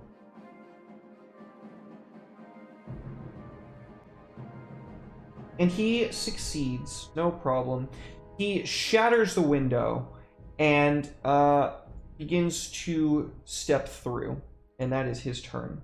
Yeti 2, on the opposite end of the building, is going to make a claw attack at the barbarian, seeing a large foe in front of him. He gets a natural 1 on his first attack, and then on his second attack, he is going to get a 12. He does not hit. So he swings down with both of his paws with this great overhanded swing. How do you deflect this blow, Jeremy? Reminiscing about getting hit by that stupid grappling hook. I'm like actually a little attentive. And obviously when he hit the ground, my legs are concrete, so I wasn't shaking or anything. So when he swings, I hit, use my axe to block the first one, and then as he swings back, I just duck down under it. Awesome. So that takes us to Zaire. Fantastic. Ah, crap. Oh, what do I want to do here? We will cry a little bit because there's Yetis on me. We're going to definitely stress some because there's Yetis on me. And we're going to... Ooh, a bless to the players. Bless. Oh, bless the players. Oh, why didn't it make the sound? Where's the sound? Coin, bless the coin. Where's my audio clip? Oh. Aw, well thank you, Will. Much love. So control. What's my range on this dang thing? Hang on 1 sec. Gotta check a range on a spell. Oh, I fucked it. Oh no. Shameful. I'm doing it right now. Oh, okay. Less shame. Go ahead, you continue on your turn. I'll do this in the background, no worries. Yeah, I'm trying to figure out my range on this. Oh, hell yeah. Okay. So we are going to split my mind into 3 parts. We're going to utilize one part of my mind to shunt me 30 feet to that south wall. We're going to use the other fragments of my mind to mind whip both of the Yetis? Yetai? Okay. Yeti-E? What's the plural of Yeti? I feel like it's just Non-stressed. Yeti. I think it's just Yeti. It's like moose. Hmm. And to do that, I drag the dragon icon over the little guys. So actually, if you would please hold control and click on both of the Yetis with your Already character got 'em? selected, and then just drag it into the chat. Okay. It's a save, so should drag that first. Drag the save into the chat, please. Yeet! All right, and then you can drag the damage and the effect. It looks like both of them failed. Yeah. Ooh, good damage. And I would like to be at that south wall. I've got a 30-foot teleport due to my astral shard. Fantastic. That's we'll just put me. That seems good. Okay. Whoop. Whoop, whoop. Yeah. Pay no attention to that thing that's showing up right there, folks. Sorry. I'm not seeing anything. And where are my sorcery points on this? Huh. Oh. Abilities? Ooh, and the enemies. Thank you, Will. So much love, Will. Out What? here spending Will's souls bless- like it's going out of style. Will, are you blessing the enemies on us? Yeah. Hateful. Okay. Fantastic. So, what does it Okay, look like Arwen. when you mind whip and teleport? Just kind of a. If anyone's ever gotten a migraine, that haloing effect that happens, where the lights kind of shine a little bit too bright and give that star effect, that just kind of coalesces around the astral shard, which he wears on a diadem, and then purplish white energy crackles from the center of his forehead to the temples of each of the Yeti, and as that happens, he's just in a different location, almost as if he'd always been there. Sick. I love that. All right, Jeremy.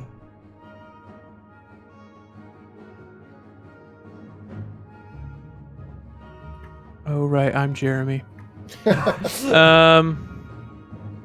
So naturally I'm gonna go into a rage. Barbarian. Make sure you drag the rage effect on yourself, please. Sorry, I'm trying to figure out where. In actions. I know, I have an actions window. There we go. There she blows. Trying to keep the map and the combat tracker on. Okay, so rage. I believe that should apply it to me. Did you drag it onto yourself? You did not. Please do that. Rage. Rage. Just as a heads up, did that come across with the effect from the mind whip as well?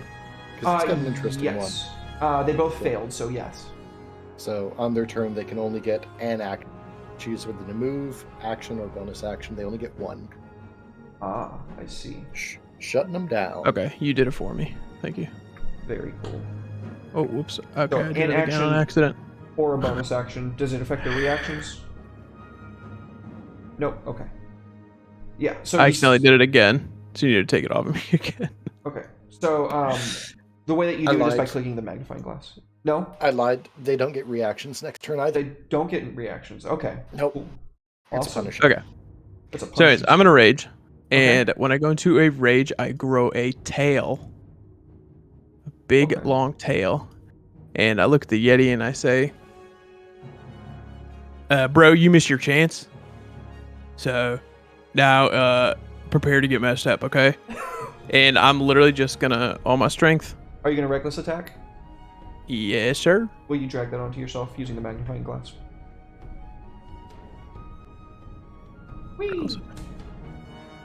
Yeah, and then I'm just gonna swang on him. Are we rolling that in the No, tower? you can just or drag it me? onto him if you want to. Just drag the onto him. die onto the token. Oh yeah. Oh. And then I drag damage onto him, yeah? Yes, sir. 17 damage. So, what does it look like when you strike this creature with your fiery axe? I pick it up, both hands straight up over my head. And wishing that it would be a little more fiery than it is. I think real hard and try and get as much fire to come out of it as I can. And just swing down straight on the Yeti, aiming for literally any part that I can hit. Just swinging at his mass in general. Yeah, so you hit him like square in the chest with this axe. As the axe gets close, like a few inches away from the Yeti, it wreathes itself in flames. And when you slam the axe across, the Yeti's eyes go wide in fear, and it begins like trying to put the fire out that's like scalding its chest, and it's shrieking now, this bellowing rage that shakes the ground around all of you. Is that your turn? Yes, I believe so, yeah. Rudy. Okay. What I want to do is I want to go for the table here, using my bonus action to attempt to hide from the Yeti that came in by the window. Okay, go ahead and give me a stealth check. And as I do that, like on my way there...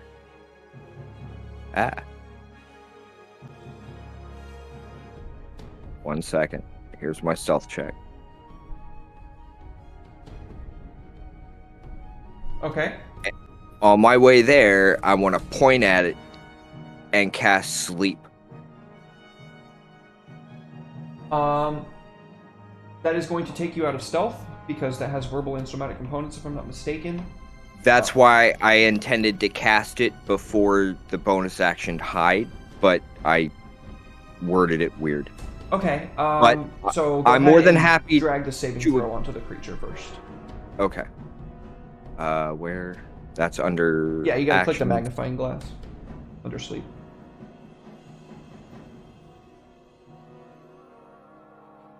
Oh, there is no saving throw for sleep. You just roll dice, that's right.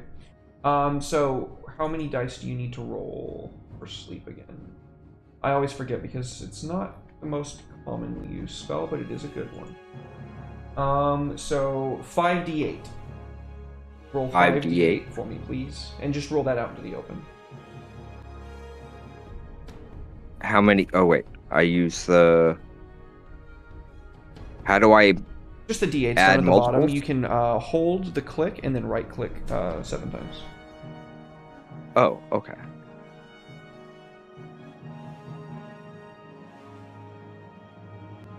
There we go. Not the best one, but... Is it taking a minute to load it in?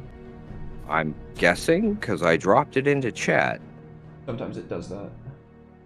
Sometimes it doesn't accept the roll for some strange reason too. You might roll again. If you need me to roll show, it again. Yeah, did it show a result on your screen at least? No. Then there was something weird with the input. It just happens every now and then. Whoops. Okay.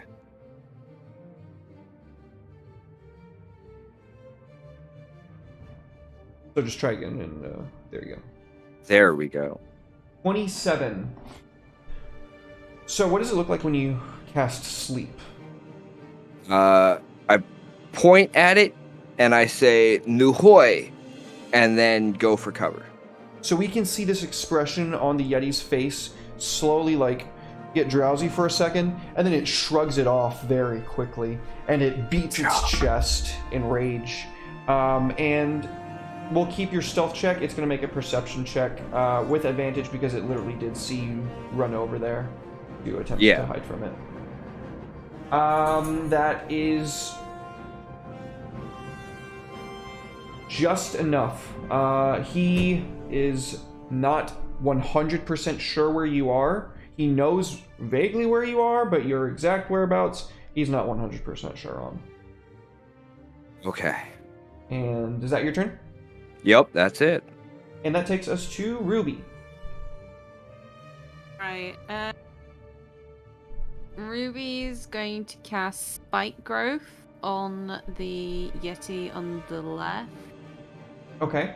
It would help if I did it in the right thing. So she's going to try and stop him from coming in too quick. Awesome. So... Oh shit, this has like 3 different things. Do I do the 2d4 plus 2? So first he needs to make a saving throw. If you wouldn't mind dragging the saving throw onto the token. Save one, yeah. Onto the token. Yeah. So it looks like he failed, so now drag the damage onto him.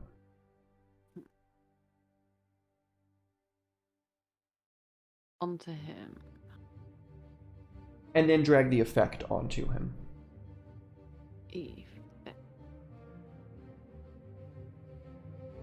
Awesome. So, would you please explain to me what it looks like when you cast Spike Growth?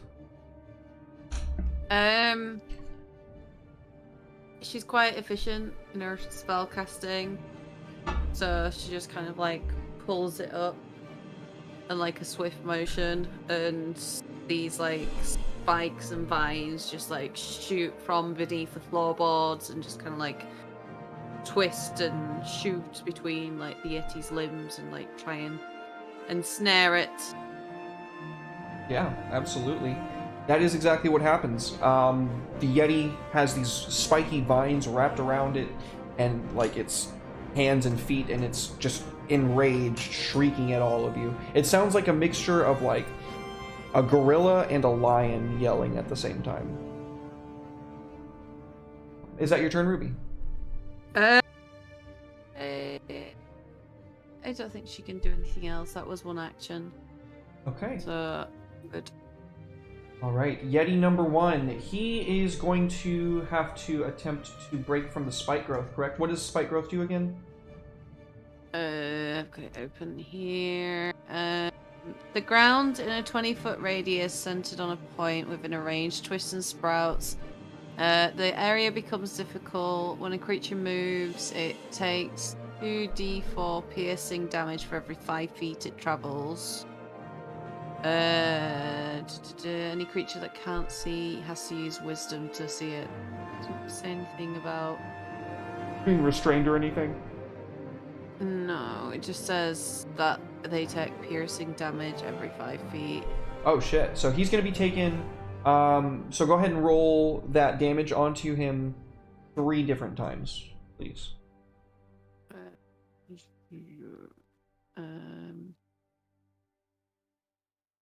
1, 2, 3. Very good. So as the creature begins rushing through this, we can see him getting torn up and huge globules of blood just like leaking from all over.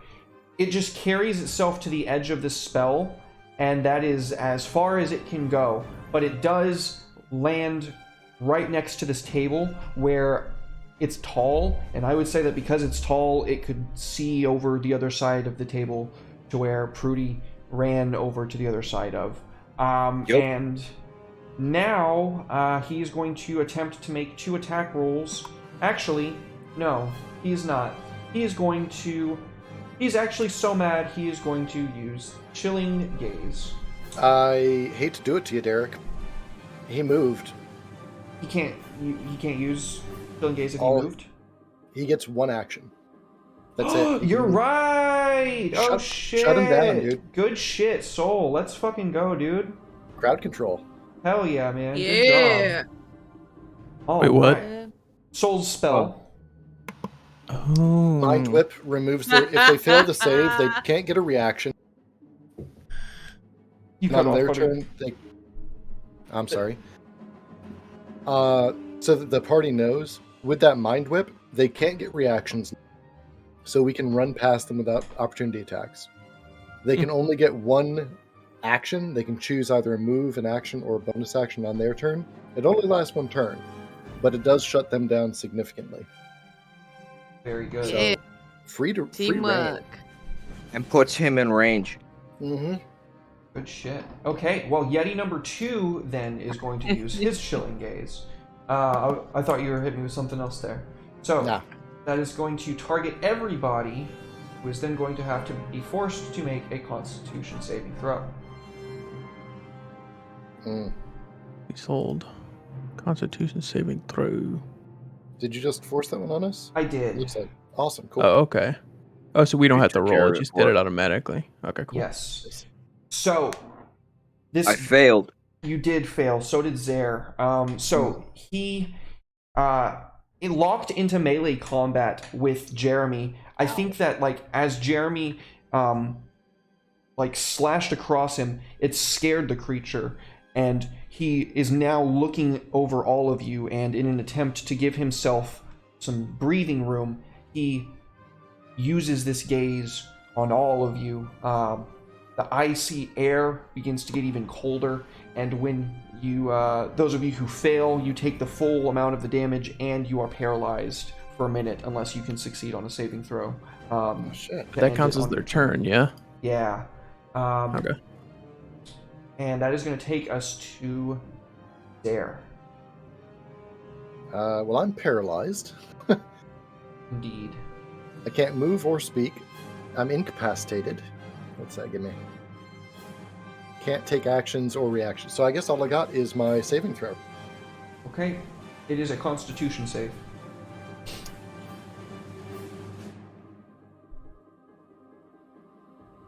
That is a pass. You are no longer paralyzed at the end of your turn.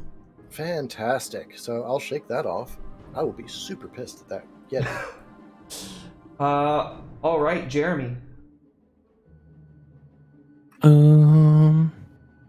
I am going to stay in front of Yeti 2, so that I can still be like a line of attack. But I'm going to turn and throw a javelin at Yeti 1. Okay. Go ahead and make the attack roll against him. Pretty good. And damage.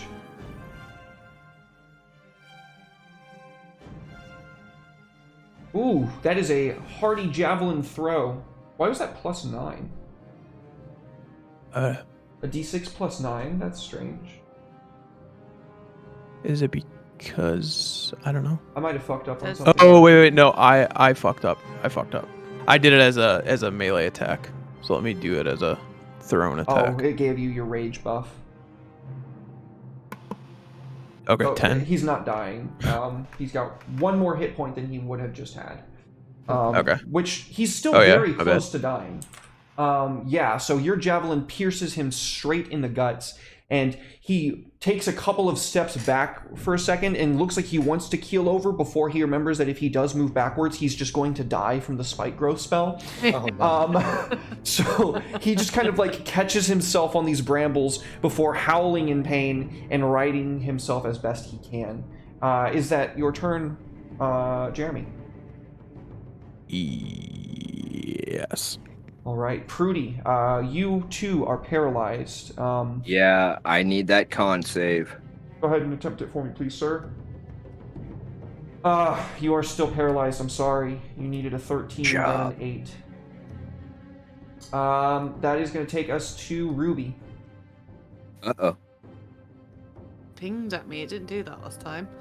Rogue might be down at this point. Feeling you, buddy. I'm feeling you. Okay, so I feel like I'm gonna go in at Yeti 1. I'm gonna use. I was thinking Gust of Wind, but if he's not that well off anyway, I might as well just save my effort and just go smash him with my sickle. Always a good effort. Yeah. Does it go in melee or primary hand?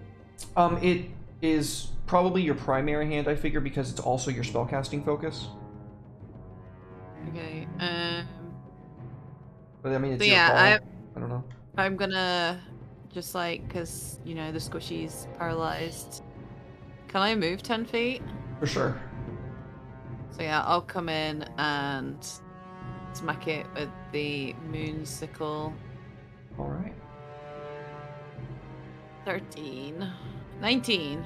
Yes. Definitely a hit. Go ahead and drag damage onto the Yeti for me, please. Take that, Yeti. And how do you kill this Yeti? So yeah, he's like staggered backwards. Ruby just kind of comes in with the sickle and she's like got it hooked under. And as she runs in, she just kind of like slices it up through like the middle of his stomach, and like all of his like Yeti innards just kind of like all over the floor. Oh yeah, a steaming All over the pile. brambles, and all the brambles are still moving, and like all his innards are just like, yeah. Oh yeah, yeah, a steaming pile of Yeti viscera splats all over the brambles on the other side of the room as you rip open this creature from gut to throat. He stops his pain, his howling, his rage. It all comes to an abrupt stop, and Yeti number 1 is dead. Is that your turn? Yeah, I forgot. I'm good. What's up, Wolfie? I'm frozen. Oh, I thought you said you forgot something. He's Yeah, I method forgot acting. that I'm frozen. IRL frozen. Oh, you're frozen on the OBS cam? No, he's saying he's acting like he's paralyzed right now. Acting IRL. Oh, So got he's it. frozen. Oh, got it. Okay. So Yeti number 2. He just saw his homeboy go down, but he knows that you have a flaming axe, and that is going to scare this Yeti off.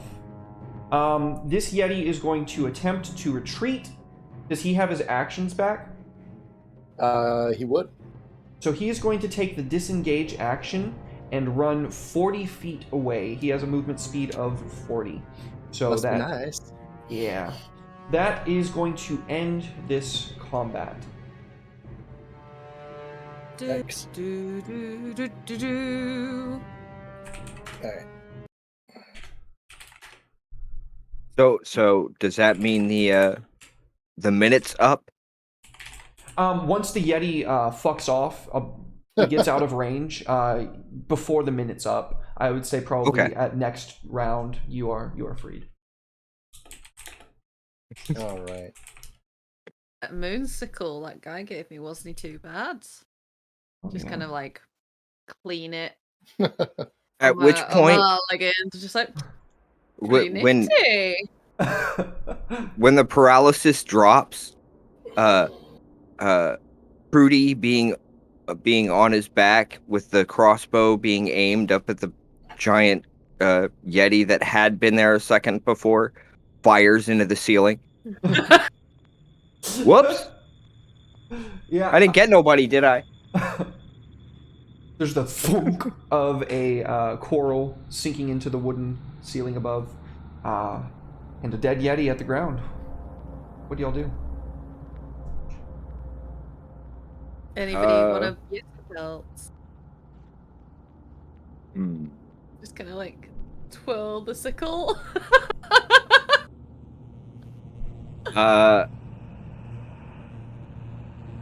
Let's see. What would I want to do? At this point, I just kind of want to take a rest here and catch my breath.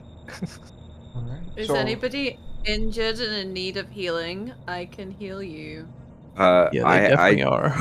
have some wounds that I'd appreciate, but whoever else needs it first. Okay, let's have a look at my actions. What have I got? Yeah, Zare's not looking too great. Okay, so I have healing word and I have cure wounds. Cure wounds heals more. Or, and hear me out, I could just drink a potion. I also have a potion. I'm just gonna drink a potion. All right, so I house rule don't it know that if I if you have one. spend an action to drink a potion, it heals for the maximum amount. Otherwise, if you use a bonus sick. action, you just roll for it. But I do have a healer's kit. All right, so 10 hit points Would that to count? Zare. Would you please take the potion off of your inventory? No, a healer's kit is How do I for reduce by 1? stabilizing. Ah, that's right. I didn't take any damage. All right. Is anybody else going to be doing any healing at this point? I don't have anything for that at the moment, other than just resting. Does somebody want to heal? I'd appreciate it, but Yeah. up to Don't you have healing? entirely. Didn't you say you have cure wounds? I have don't. cure wounds and healing word. Yeah, You're the healer. I've got 14. I've taken 14 hits, so I'm at 13 now. That's correct. Okay, so right, if I cure wound, healing word, Don't use healing word right now. Healing Cure word's going to heal for wounds. less than cure wounds. Yeah. okay, so if I use cure wounds, that one I'm going to. Where are you, Squishy? You're there. Right next to you, Yeah. I'm gonna middle of so the I room. just drag it. Do I drag it onto him? Do you click the magnifying glass and see where the healing is? Yeah, it's two. So you just drag that onto him. Oh, that one. Back up. Heal for 13. Nice. Much appreciated. Thank you. Wow, that Ah. keeps me 1 under. See? I can deal with that. Thank you. Much appreciated. No worries. See, I told you, Carl. What does it look like when you heal with your moonsicle?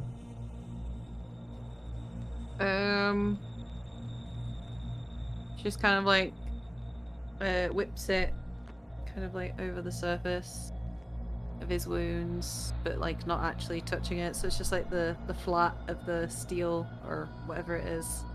Just kind of like hovers, kind of like Reiki, but with a silver sickle. Awesome. Yeah. The wounds are all but completely mended. The only thing that's wounded is your pride, Prudy. It's suffering the indignity of the cold damage.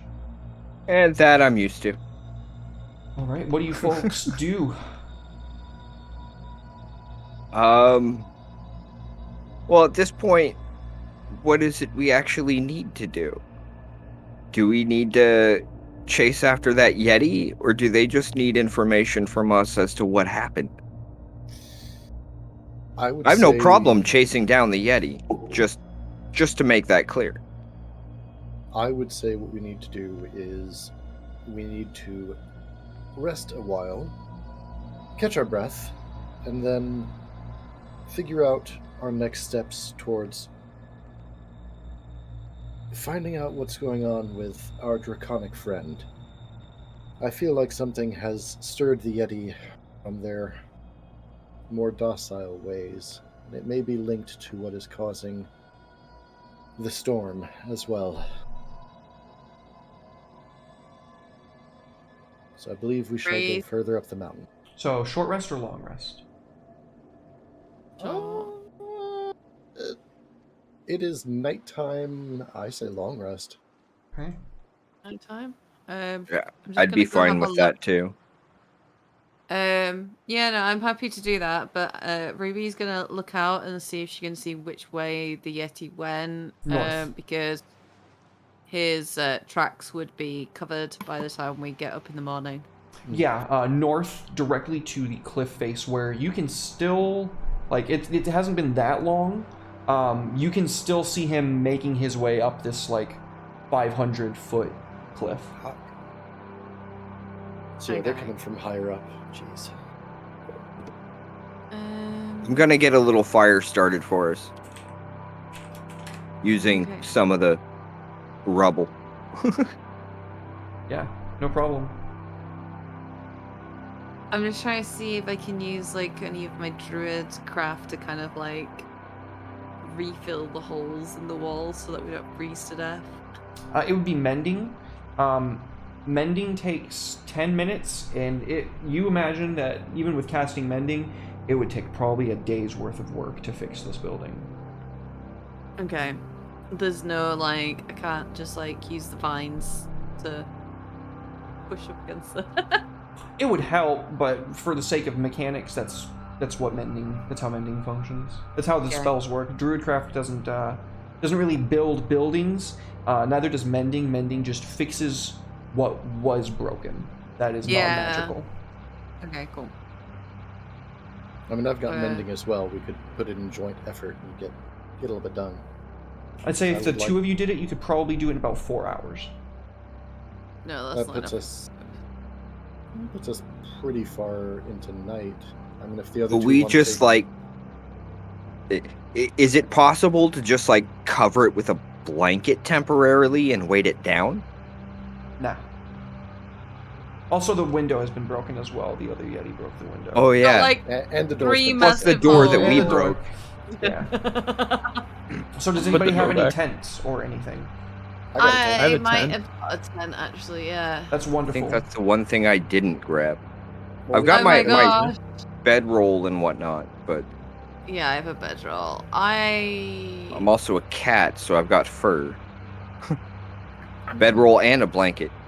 So I'll just So who's going in a tent and who's not? I'm not. I'll huddle close to the fire and leave it at that.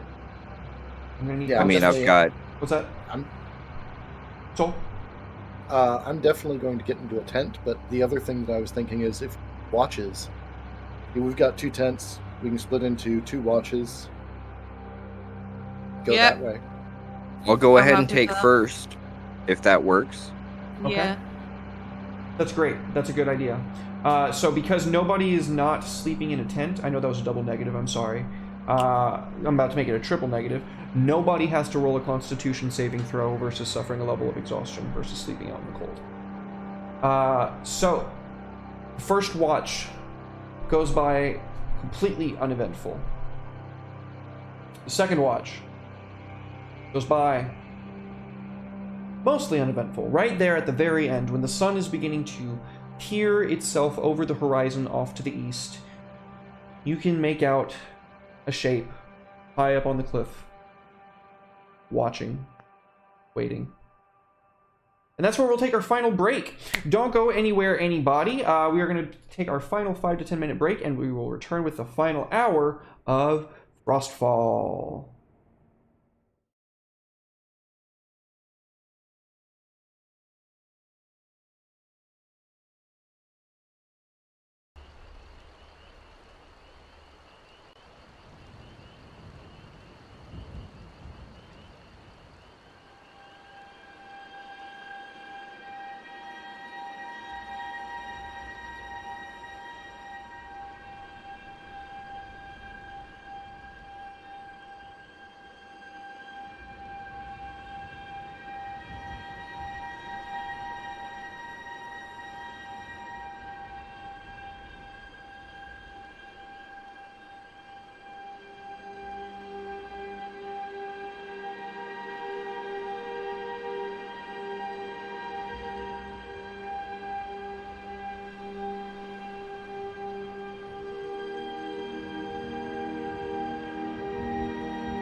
3, 2, 1.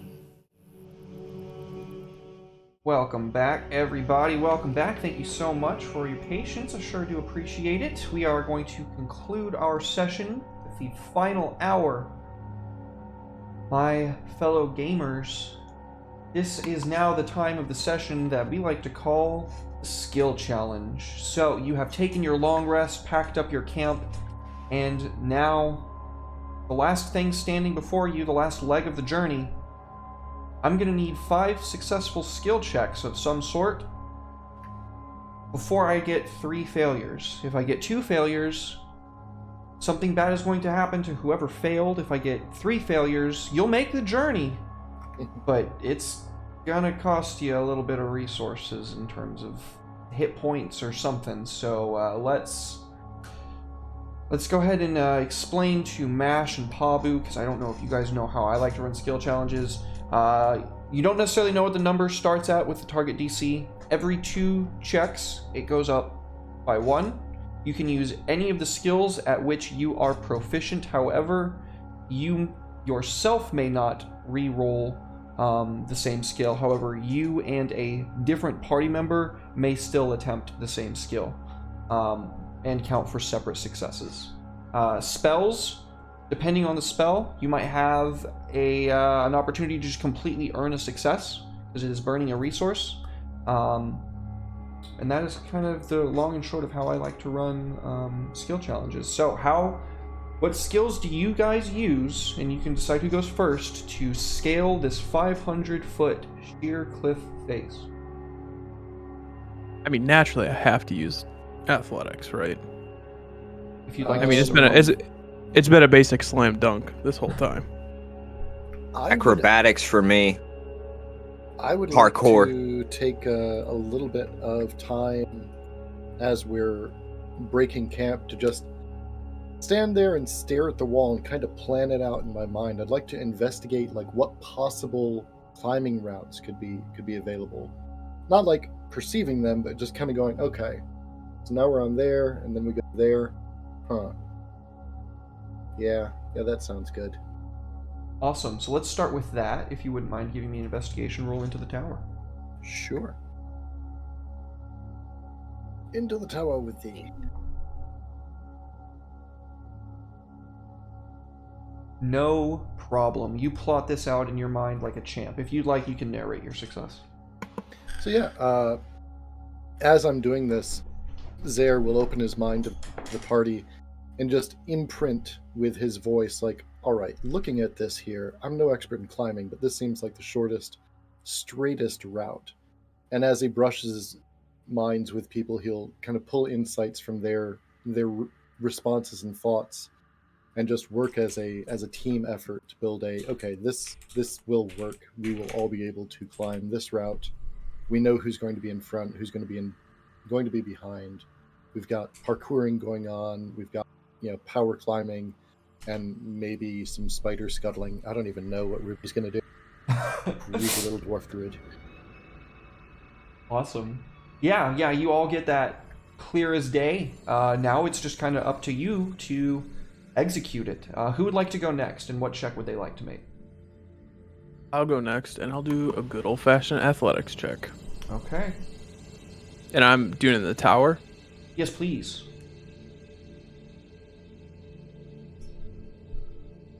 Ayo, that is one more success. As you can narrate your success if you'd like to. I mean, I'm just brute forcing this. I am just digging my hands deep in the rock and the ice, and I'm just going. Full on man mode. Yeah, you follow the path that Zaire laid before you, and you are just cragging it up. Cragging it up. Oh my And God. if it'll help at all, I'd like to be deliberate and try and like really accentuate any holes, or like if there's ice that would prevent someone less strong from grabbing, maybe like breaking it away as I kind of move along. Awesome. Yeah, awesome. Okay, so that was 2 checks, so now the target DC goes up by 1. Who would like to make their next check? Or the next check? I'd like to go ahead and use my acrobatics And while I'm going, I mean, depending on how this works. Yeah, that's why I have the roll first before I have the narration. Okay.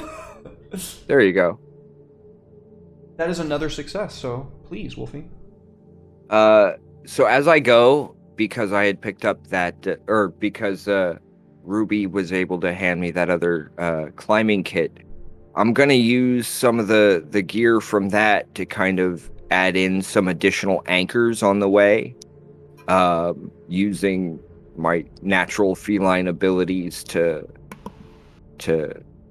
cat leap from one point to another, which is kind of funny because that is an actual parkour term. That's awesome. I guess I kind of see, like, with your climb speed and everything, you've got, like, the climber's gear and, like, some pittons, like, maybe, like, being held in your tail, and then you're just, like, scrabbling up it and then, like, banging it in, and then, like, looping it around and then dropping it down for the orc, who's, like, then, like, coming in and, like, clearing the path for the druid and Zare to then, like, be able to climb up behind him or something. That's kind of how I'm seeing it in my mind. That was exactly what I was thinking, in fact. That's awesome. All right, that takes us to Ruby. I cannot find the spider climb on this one. It's on my D&D Beyond. Did but it's I not. neglect to give you? Yeah, well, I wasn't sure if I just like messed up and you couldn't add it. But yeah, I Okay, was I'll just go ahead gonna and do that. use spider climb. I definitely cast remember it. seeing that on D&D Beyond. Yeah, I can. Can I cast it upon myself though? You can. I can. Yeah. Okay. So it lasts an hour. So I'm gonna just like drop it on myself.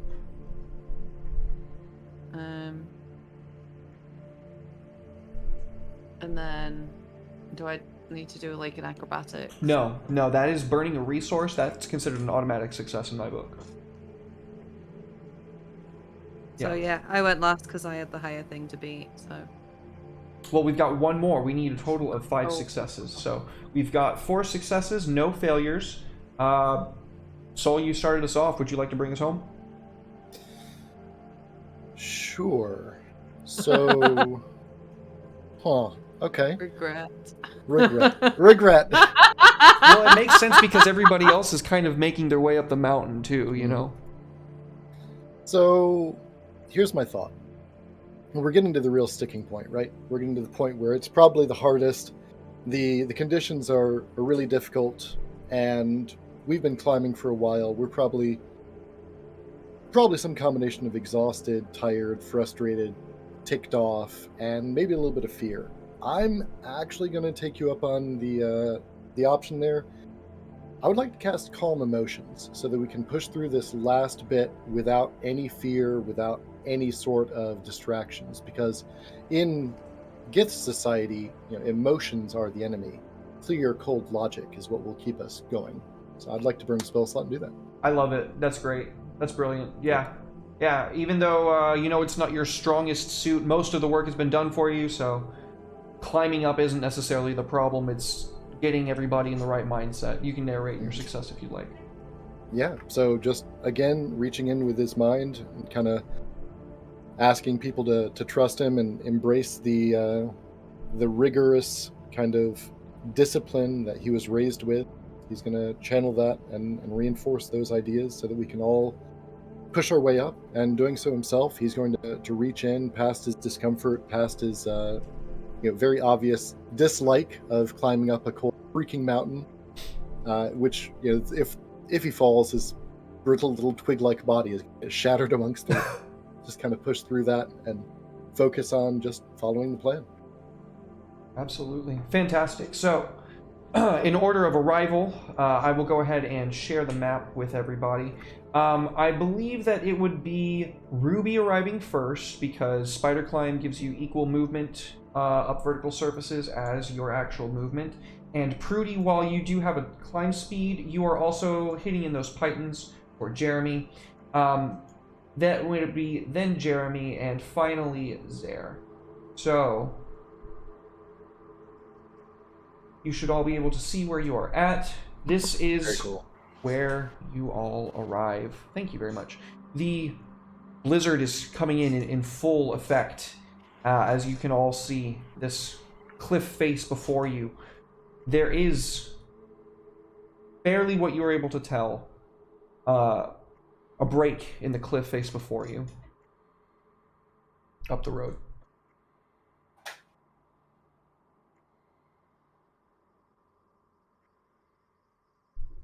Let's go get us. No, that was my other character's voice. Come on. All right, bros, let's go kill some Yetis. What do you guys think? I'm not going first. Quick question: we still have our that bless from Will, right? 100%, yeah. Okay. I'll go ahead and take the lead, but I'm gonna stay against like the cliff. I do have danger sense too, though, which would help if there's like any traps or anything. So, if I took the lead, that could be beneficial. But isn't it right in front of us? Isn't it the? It is a little bit further up the Oh. road. Yeah, I'm gonna stick close to that wall because hopefully it'll help block some of the wind so that I can see or hear something coming if necessary. I would actually say that it probably wouldn't. The wind seems to be coming from the mouth of this cave Ah, and rushing down the mountainside that you're on. What was that, Mash? I follow, like, just to make sure the squishies are okay. In fact, Fair. we left the squishy behind.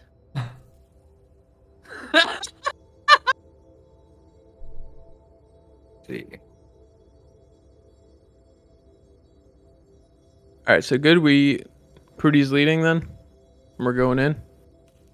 I'm ready to go ahead and head in if or at least up to the mouth of the cave. Get that I wasn't bread. sure how we were. I mean, I know that's further than my actual distance, so Yeah, where is the cave entrance again? over Oh, we here can't on see the it. Oh, on the right. It's right in front of Prudy. You can hear the sound of this wind louder than ever before right in front of you. Like, there. There. Oh, sorry. I think I'm just gonna barge right in. Can I am not surprised. I've got find. So by this time, the spider climb would have worn off. It would have taken at least an hour for you to get up.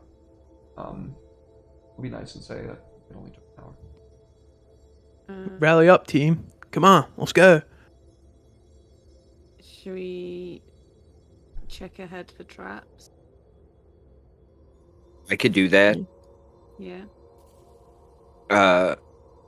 I'll peek around that corner and do a check for traps. Let's see, that puts us under skills, right? Perception. Perception. Rogue's got a rogue, right? You are confident that there's nothing in front of you.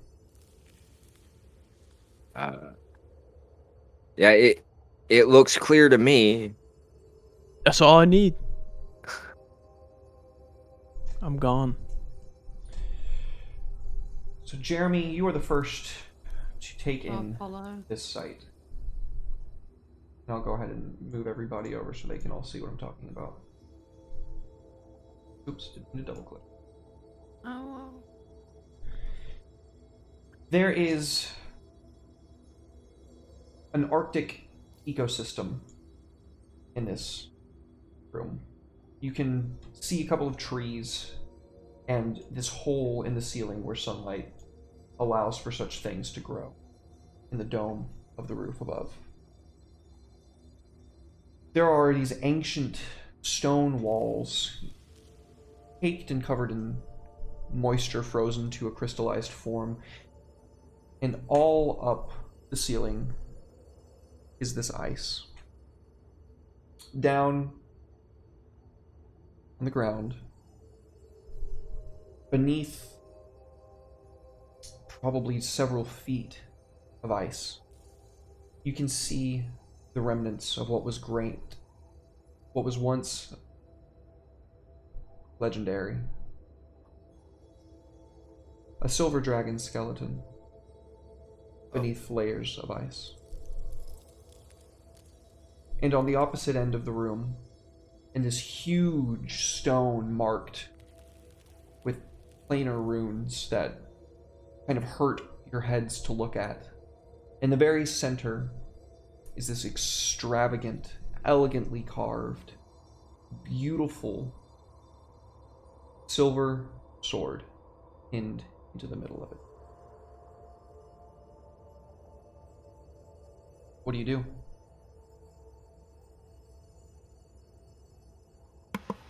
Well, I believe You cut out, buddy. Yeah. we have. You keep cutting out like after a word. I'm sorry. I believe found. Sorry, I happened again, but I think what you're saying is I believe we have found Galavantrax. There's a solemn silence over the air to greet you.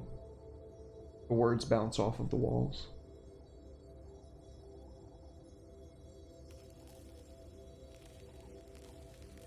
Would detect magic be helpful in this situation? Yeah, is it worth me casting? I don't know if you're asking me or your party. I mean, probably not, because isn't that you said there's a sword in the middle of that thing, right? Some runes. I would imagine that. Is it a rune or sword? There were runes and a sword. Oh, yeah, I figured that was just far away. Before We knew you there was run runes up here already. Before you run up to the sword and touch it, or try to claim it for your own, do you think maybe I should check there's nothing kinky about it? Go for I it. also have detect find traps.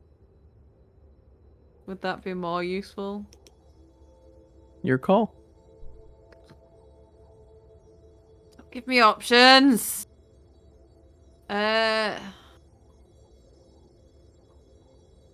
I'm finna take off. Oh. Yeah, I'll like just like find traps, I guess. I don't even know how to do that. So you cast the spell Find Traps. Yeah. There are no traps in this room. Cool. There might be magic ones. We're supposed to get the sword, right? Were we sent here to retrieve whatever item it was? Should It was called a dragon planar not be? rune, but I mean Okay. that's the only thing that you see other than the runes that are like carved into the rock, and there's no way in hell you're getting that big fuck off rock out of here.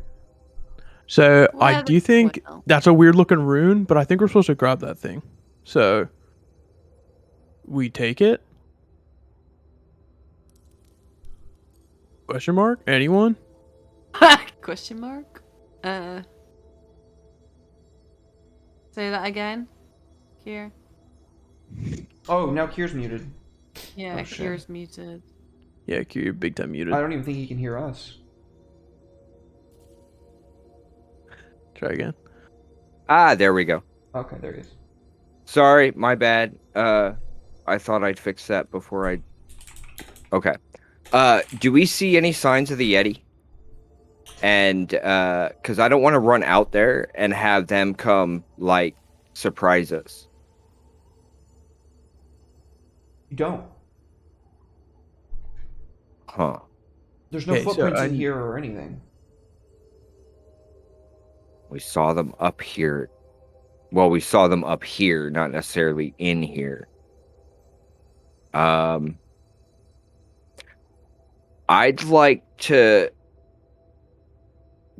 draw my crossbow and ready it in case something comes charging out. Otherwise, I'm just gonna chill right where I am for now. Okay. So who is going to be doing what? I know what Prudy's going to do. Soul, you've been quiet for a minute. What are you going to do?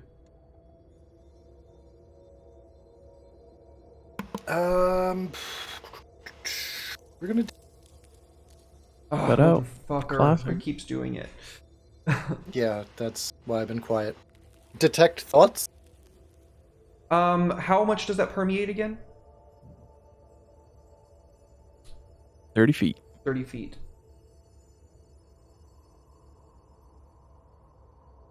Up to 2 feet of rock.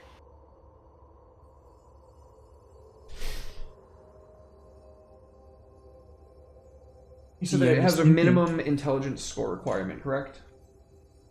4, I believe it was. He said 4, but when I looked it up, it said 3. Which is weird, so I don't You know. get nothing. 3 or less, it can't detect. So Oh, okay. So there's either nothing or they're all really dumb. that's okay. Mash?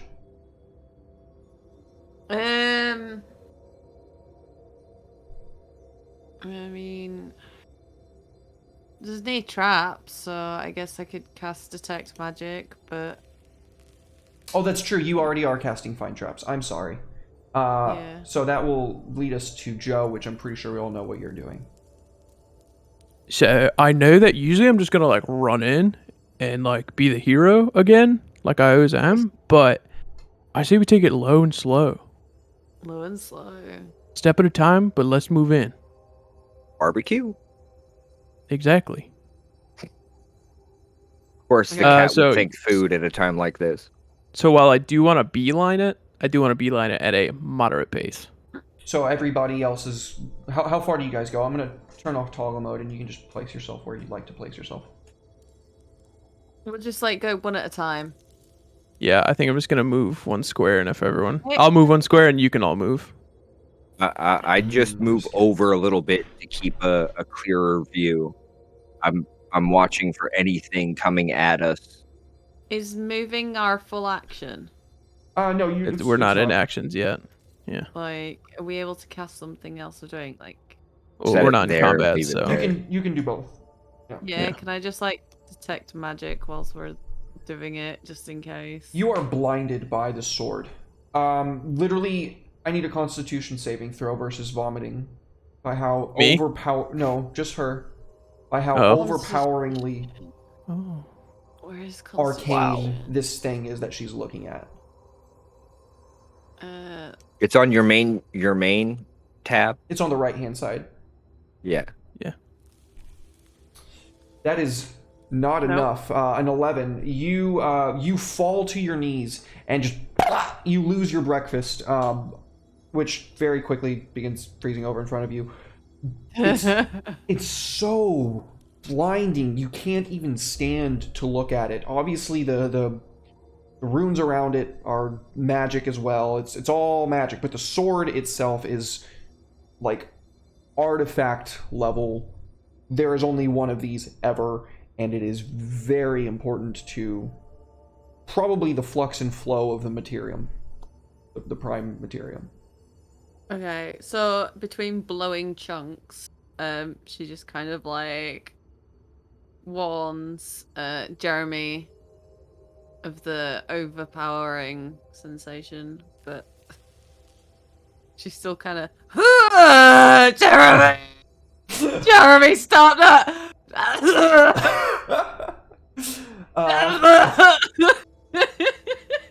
When you avert your eyes, you can kind of compose yourself, and your body stops like revolting from just the overwhelming surge that it was getting. But yeah. Yeah, I kind of collect myself, and I'm like, yeah, that's pretty powerful. Is that sword?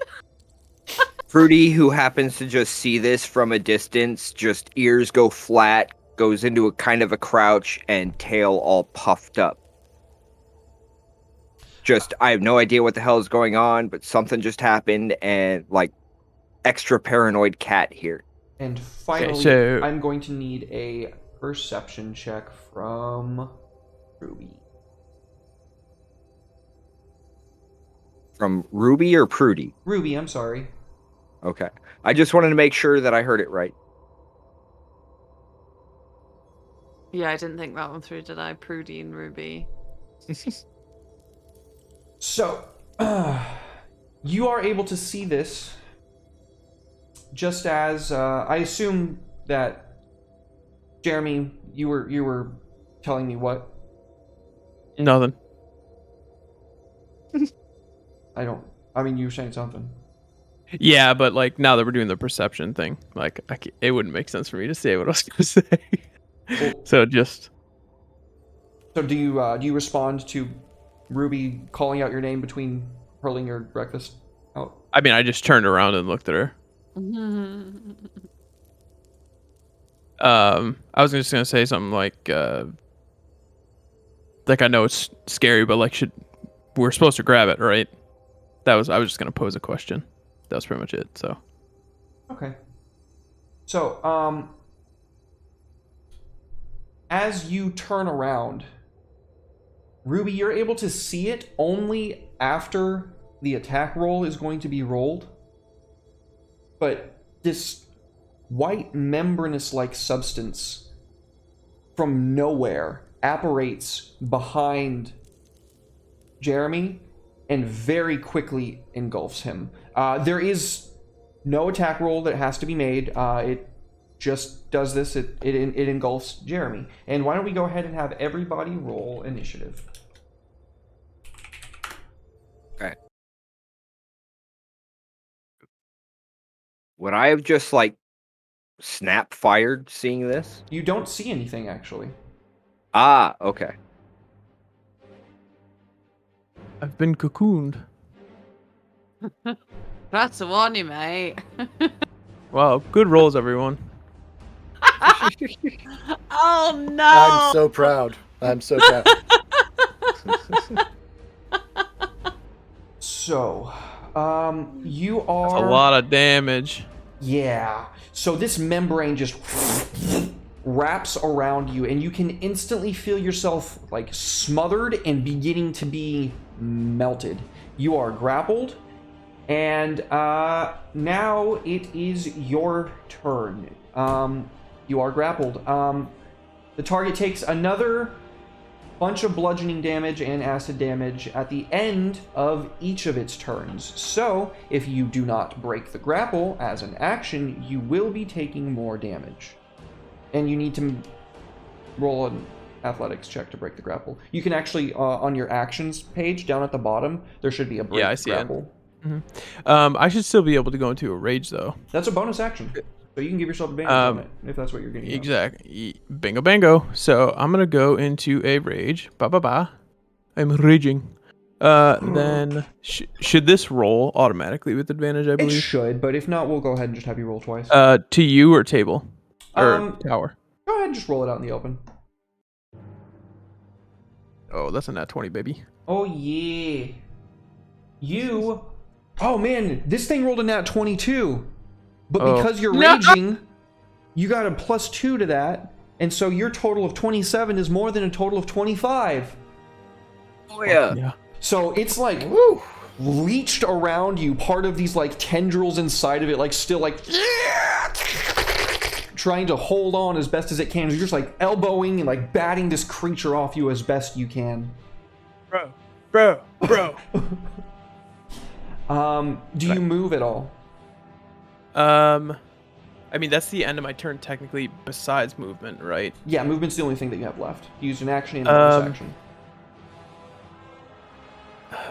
Hold on one second. I was trying to pull up the combat tracker. I mean, even with that much damage, like I'm still hardier than like the other half of our party. So, I'm just gonna stand my ground. Oh, also grew a tail. Awesome. By the way. Cool. Welcome in, Explore the Beyond. Thank you so much for the raid. Thank you. Oh my goodness. Welcome in, everybody. We are in the final hour of our one-shot here. Thank you for being here. Actually, hold on. Don't quote me on that. Let me look at one thing before I say tail. Oh, thanks for the follow. Equal to your proficiency bonus. Provided you... Okay, no, we'll do tail. Tail. Awesome. And, no, I'm just going to stand my ground. Plant my feet. Okay. That is going to take us to Ruby. Out of curiosity, like, is this gonna be like something? Oh no, because the spiked grove. I'm worried about hitting you. Because it just says a 20-foot radius. And you set the center of it behind the thing so that the radius hits just it? Yeah, I can do. Like that? Just a thought. But what I'm gonna do instead is yeah, no, quite a few of these are gonna hurt you.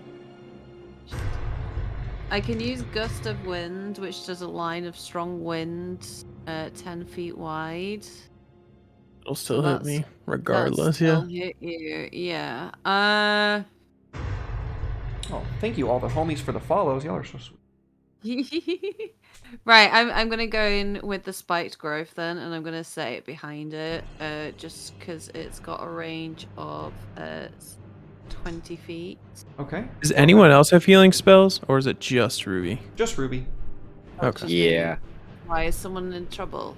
Are you in I trouble? mean, it took over half my health in one hit, so Would you rather I heal you then? that's your 'cause, call. I was like, just asking to see if anyone else did. Oh, thanks I for the can biddies, Andy. heal. Much Yeah, I'll appreciated. give you. I'm trying to do it in D&D Beyond. Yeah, no, that's fine then. 'Cause I don't think I can. Like, I'd have to maneuver. So I'm gonna heal you.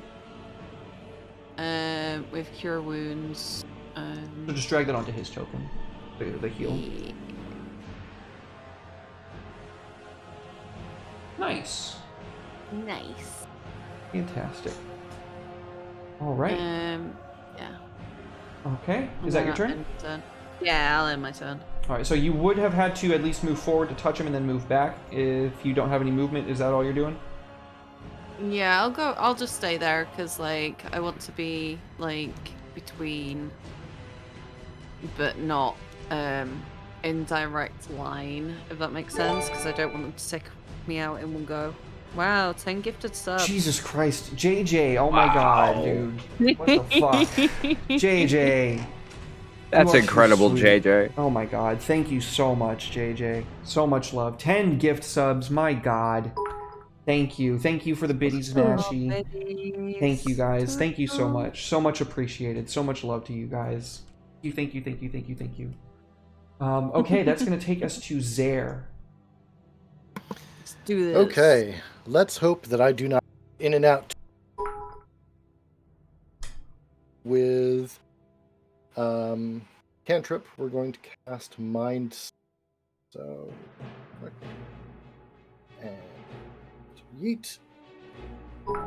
Biddies. Oh, thank you, biddies. Thank you for the biddies, Avon. Thank you for the biddies, Jay. Hype train. Woo! Pipe train. Thank you, guys. So he failed his saving throw. Go ahead and roll the damage onto him. All right. Well, he gets that Oh, and biddies. that.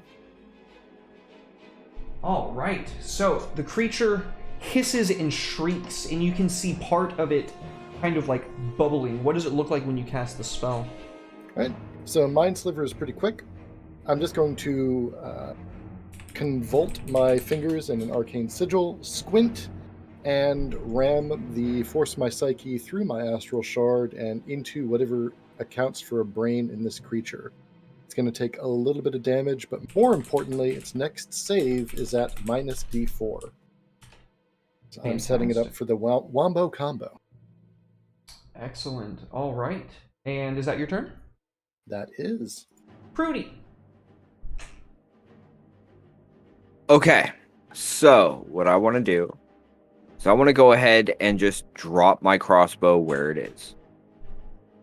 And I'm going to run up to here. Okay. And while I'm running up there, Good talk. I'm going to yell Trasheen to ignite the flame tongue rapier there. Awesome. Give it to him, dude. Oh, thank you for the gift sub, Soul. So much love, dude. And okay, so how do I... Thank you. Hype Train 4? Woo! Oh my goodness. It's under actions, right? Yeah. Okay. So there it is. This is like double tension for Derek because he's got a hype train going. And It he's is. got a I'm trying to final keep track of boss everything that's going. going on. Yeah. I kind of want to keep it going just to see how much I can make your head Oh, spin. motherfucker. And then I just drag it onto him, right? Yeah. Well, you need to hit with the attack roll first. Yeah. Oh yeah, that's right. Sorry. Okay. But if it hits, Yeah. There you go. Now go ahead and roll the Nice. damage on him again. Okay. Hopefully it's not lower. Oh, thank you, Andy. Ooh, that's even better. Oh, much higher. Much higher. Wow, that was a really good roll. Yeah, Oh, look, yeah. look. And then, do you get your sneak attack? It's within 5 I feet of don't an ally. know. I believe so. You do, because he's Especially. within 5 feet of an ally.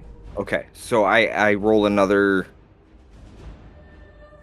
It should be 3d6 at level 4, right? 3. Okay. Okay, I'll double check. I'll double check on that actually. Your sneak attack is going to be, oh god damn it! It says the fucking chart. You motherfucker! I think it's 3d6. I believe it's 3d6 at level 4, because it's 2d6 off the bat. So it's got to have Yeah. increased by this point. So yeah, go ahead. Did that not roll in? Just roll it into Breaks the like chat, a- and then I'll just have to Yeah. apply it because we don't have a key set up for your sneak attack, I don't think. And then another There it is. 9 damage. Nice. Rogue's got a rogue. Blam! Very solid turn. All right, is that your turn, Prudy? Yep, because that was even my bonus. So Did you take away his first 13? I did, yeah. Okay, cool. I just wanted to make sure. Appreciate it. All right. tell him. No, I definitely did. Saying. No, I know you did. All right, so that is going to take us back to the top of the turn order. This creature ceases moving, but not before it forces all of you, if it will... oh, do I have the wrong person selected? No. There we go. Oops, I'm getting silly. Okay. Blam! Oh. So, everyone who just failed, Just there.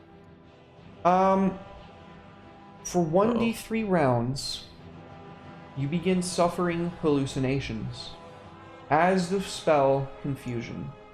So, it is time for me to type that in. by everyone who failed. You mean me, all of but us. hold on. Was that? I What's think I've that? got advantage. I think I've got advantage It was versus poison. versus poison. Oh, okay, never mind. Yeah, it says, in distress, FROSTFALL releases a puff of psychotropic spores in a 10-foot cloud around themselves. Creatures within the cloud of spores must succeed on a DC 13 Constitution saving throw against poison or suffer hallucinations. So what it's doing is, it is flying above all of you, releasing it in a 10-foot cloud that would hit all of you, and then it is going to go invisible. Fabulous. shop. Simply by not moving. So that is going to be just our friend Zare here, unfortunately. So that is going to take us now to Jeremy. Yeah.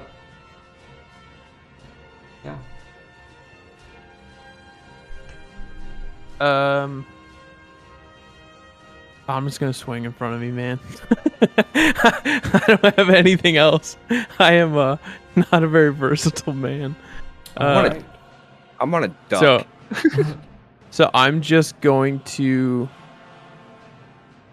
I'm just gonna swing in front of me and hope that it's just invisibility, and he did stay, and this creature did stay put. That's basically it. So Give me an attack roll with disadvantage, please. no disadvantage. I accidentally rolled 1 sec. Disadvantage. Aw, thank you guys so much for the hype train. So much love, Oh y'all. my god.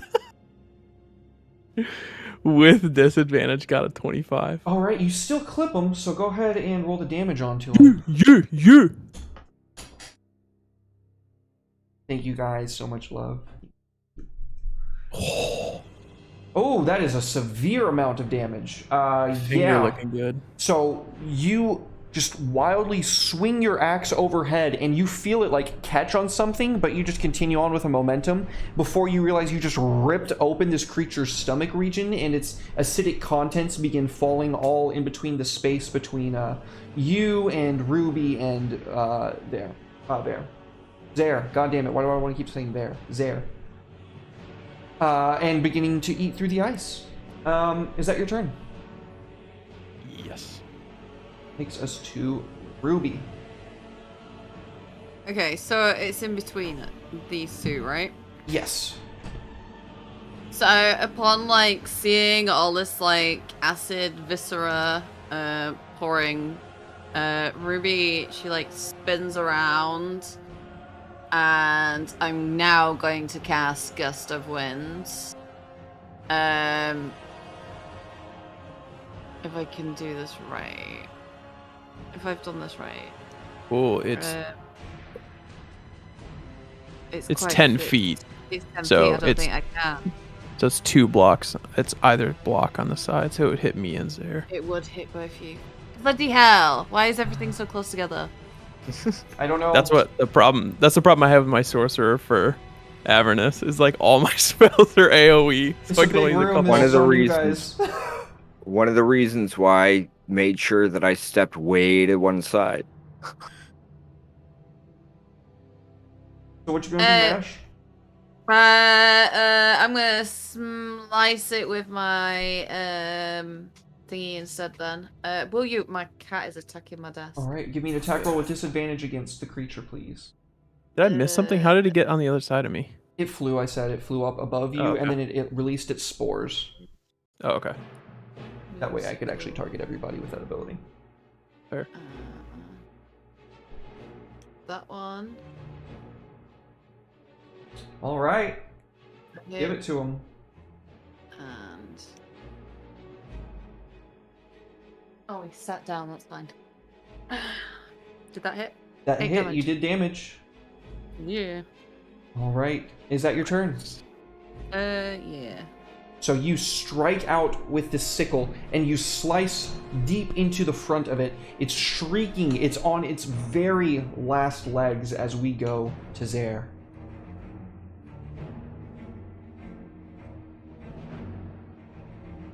So what cool shit am I seeing right now?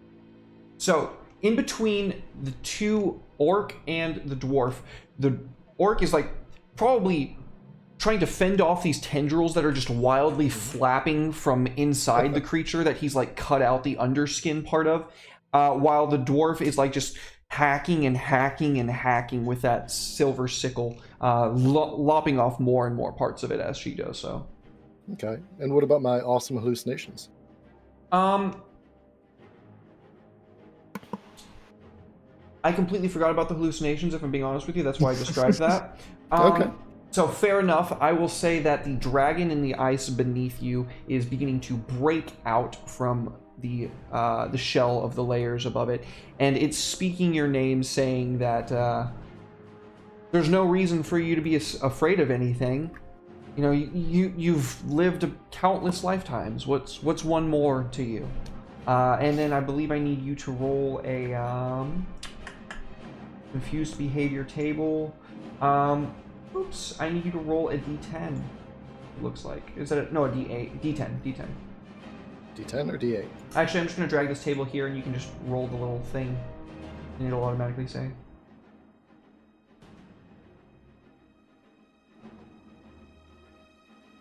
Ah, fucking lame. All right. I freeze and freak out. Awesome. Sorry. Nah, I mean, that's the table. Let's go. To be fair, it's probably a better option. You could I have was gonna struck cast- out against one of your friends, that's true. Yeah, I was going to cast Arms of Hadar, actually. Very fair point. That would have been way worse against your friends. So you try to channel the spell, but you are just stricken by the fear of this dragon breaking through the ice, and you forget the hand gestures. And I guess that's going to take us to Prudy. Okay. So, Pushing to the second phase. There's got to be a second phase. yeah, I'm going there, and I'm just gonna keep on going with that flame tongue because it worked so well that first time. Speed is it? Oh man, that 17 rolled to a 7 like a joke. Come Do you want to on. bless that? Yes, I do. Bless, Roll a bless, bless, bless. That's a D6. Yeah.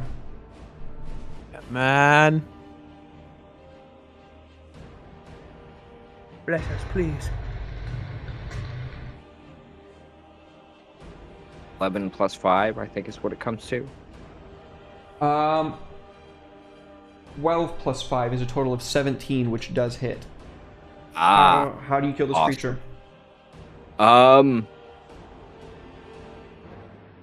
Fruity comes like sprinting, does a quick little sprint and like a tactical slide, and just runs the flaming rapier up through it from beneath, Oh yeah. and has trouble like stopping his slide, so he kind of just drifts a little bit off, like a half bit there. Yeah, absolutely. So plunging up beneath this creature, it shrieks, and once the fire of the rapier mixes with its natural gases and bioprocesses within inside, it, like a balloon, inflates and then explodes with all manner of acidic goo over everyone. The damage that you would take would be superficial, but the creature is no more. And that is when you see a flap on the opposite end of the cavern open. Uh-oh. And out from this flap... Phase 2. Oh, if Fantasy Grounds doesn't want to freeze crash on me, there we go. Come a fluttering of white wings.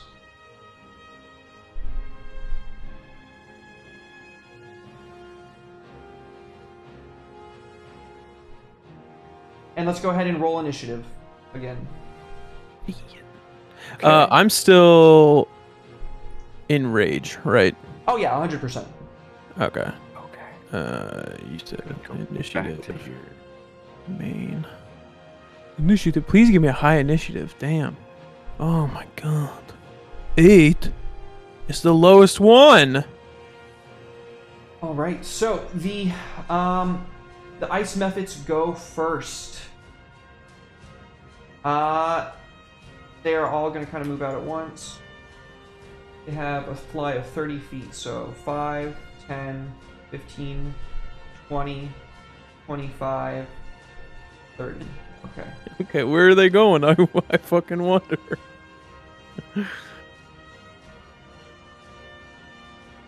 So, number 1 is going to be attacking the orc.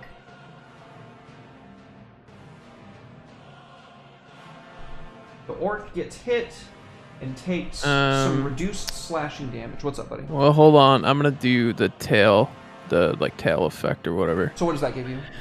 It lets me roll. I get my reaction per turn. I get to roll a D8. Oh, so I need to give you 2 points back. I roll a D8 and then I can apply it to my AC Oh, I accidentally applied That's it my- to the ice method. as my reaction. So let me roll Fantastic. a D8. Go ahead. 4. So I have an 18 actually. Meets it, beats it. Unfortunately, he does still hit you. Dang! What a waste. It's okay. So you reduce the slashing damage. However, the cold damage from the ice method does go through. Number 2 is going to fly over here straight at Zaire. And he's going to try to give it to you, dude. He does indeed. And as his icy little claws do minimal damage raking across you, you are warding them off as best you can with your staff. Number 3.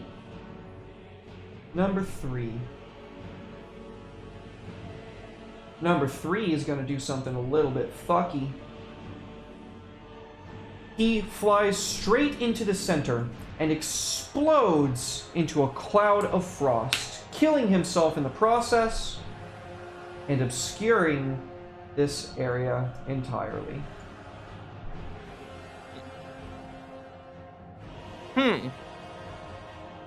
Ice method number 4 is going to make Jeremy... Oh, no, not Jeremy. I'm sorry. This is number... I'm supposed to be on number 4. It is this one. Okay, so Jeremy and Ruby are going to be making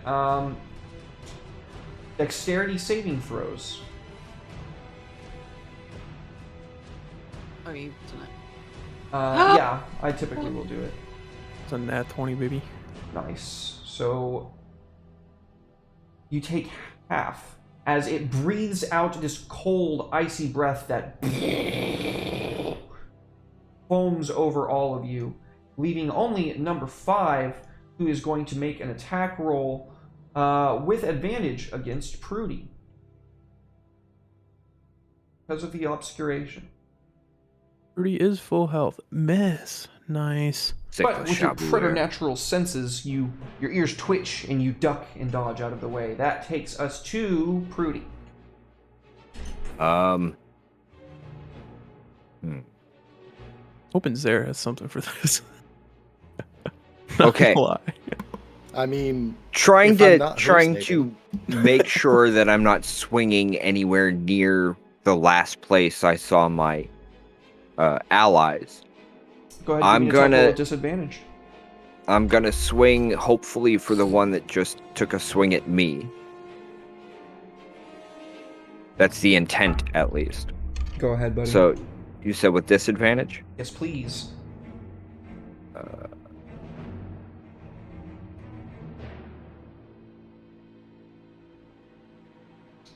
You needed to target one of them for me, please. Okay. So that would be... Whoops. Almost messed that up. Sorry, that was my fault. Oh, you're good. Hit the wrong button. Okay. Did that... Still hits. Okay. Another week. Nice. And... hopefully that... So the stab wounded the creature, definitely. But when the fire damage kicked in, the whole thing just turned into vapor, and there was no more Mephit. Suddenly, Oh yeah. no Mephit. Alright. That's one down. Which direction were you swinging? Just, I guess I wouldn't know, so that wouldn't really matter, would it? just away from where I saw y'all last. Okay. That takes us to Zaire. You are no longer hallucinating because the creature that stunned you is dead. Yes. Help us out. Hopefully. You're either muted or cutting out the whole time. I've got 2 options. One of them is kind, one of them is unkind. So I saw ice mephits. We're in an ice cave. I don't know how much use this is going to be, but I feel like it's the safer bet between my options here. We're going to... Yeah. I don't know. It's really tempting one way or another. How smart are ice mephits? Damn. Would I know? About human intelligence, maybe a little bit dumber. Commoner intelligence, that is. Mm-hmm. Human is relative, I guess. So, question for you, Derek. This is obscured.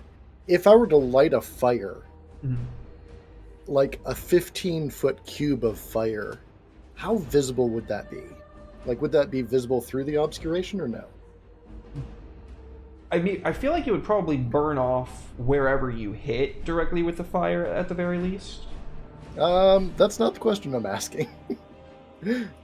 I've got silent image. I'm considering using it to create just a wreath of fire around me to give me some breathing room.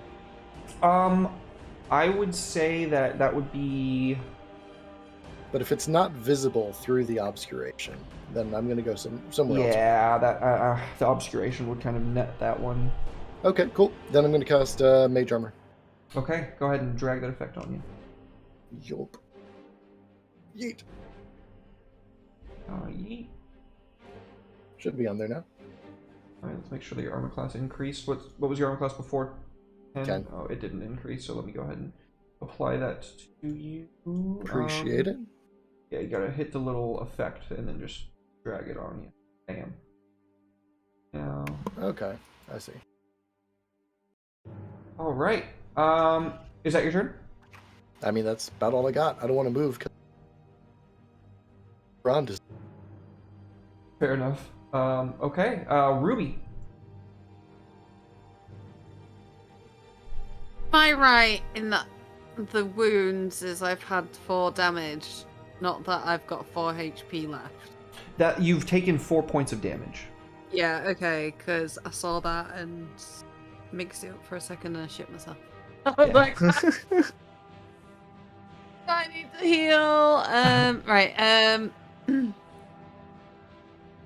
So this effect that's on us, it's a spell. It's not like an actual like fog or anything. It's not. So in 3.5 it would be called a spell-like ability.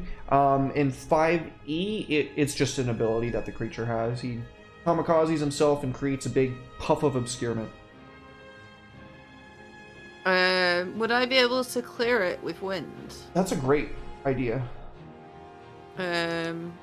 So like if I were to aim my gust of wind, say like at the wall of the cave,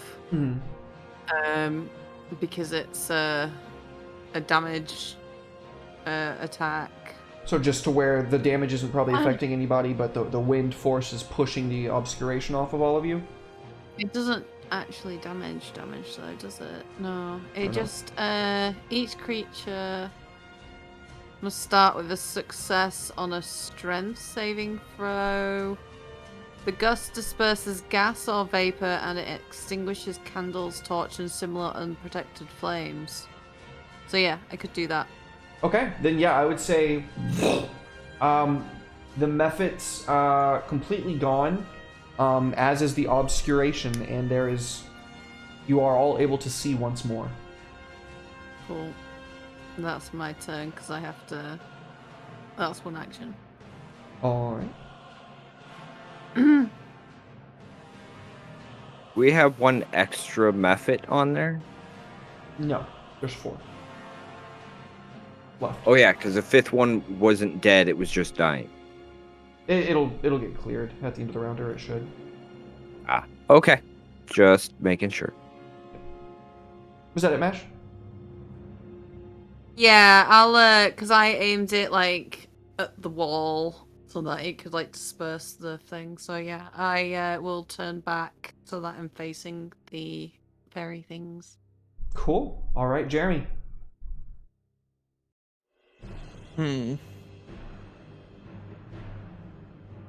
I am going to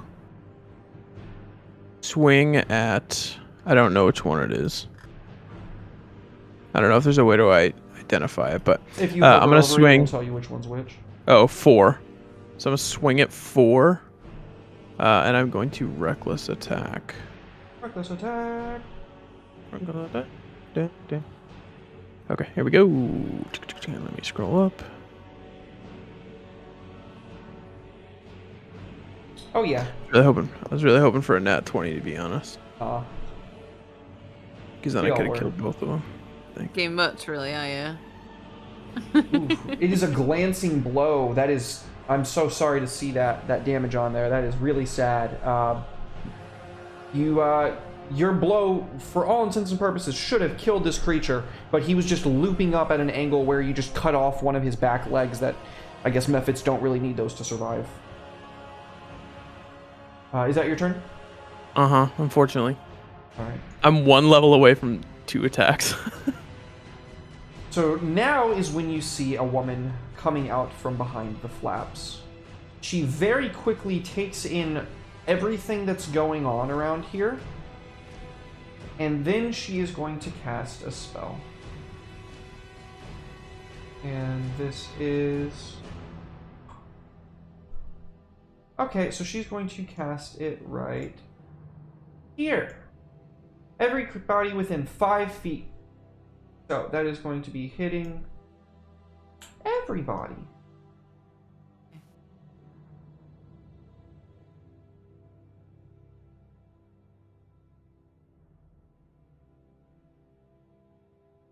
$19. There's your nat 20, Jeremy. God bless. So she slams her hands together, and when she pulls them apart, there's this blue spectral writing in the air that very quickly disappears and then reappears as a circle on the ground in the middle of all of you. When it explodes, there's this eruption of frosty air that wreathes around all of you, dealing a good chunk of cold damage to poor Zaire, and everyone else takes a little bit as well. It looks like Prudy also failed that saving throw.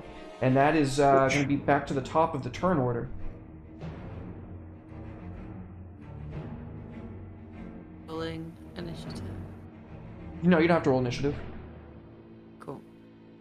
The Ice Mephit. Sorry, I was clearing off the stuff over here. So Ice Mephit number 1. He is going to probably continue his attack against the Barbarian, which he has advantage on now because the Barb did reckless attack last turn. He does hit and deals I'm gonna use my reaction again. Can you get up to 21 armor class? Or 22 armor class? I would match it. So no. 22 is what you would need to get to. If you can get to 22, Oh, then go for I it. can with an 8, yeah.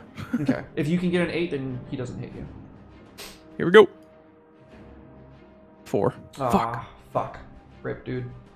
A little bit more damage. The slashing doesn't really hurt you too bad. It's just a cold again. Ice Mephit number 2, seeing that his mistress just gravely wounded Zaire, is going to turn his attention on Prudy, thinking that now Prudy is probably going to be the largest threat near him. Check. And he hits. Job. And he slashes in, and you can feel some cold sinking into your veins. Then finally, number 4, his Frost Breath does not recharge. He is going to fly over here and attempt to get at the Druid. The Druid! Don't I get an opportunity attack? He's still in your threat range, so... Okay. No. He does hit the Druid, and the Druid takes 8 damage as he begins scratching into you as well.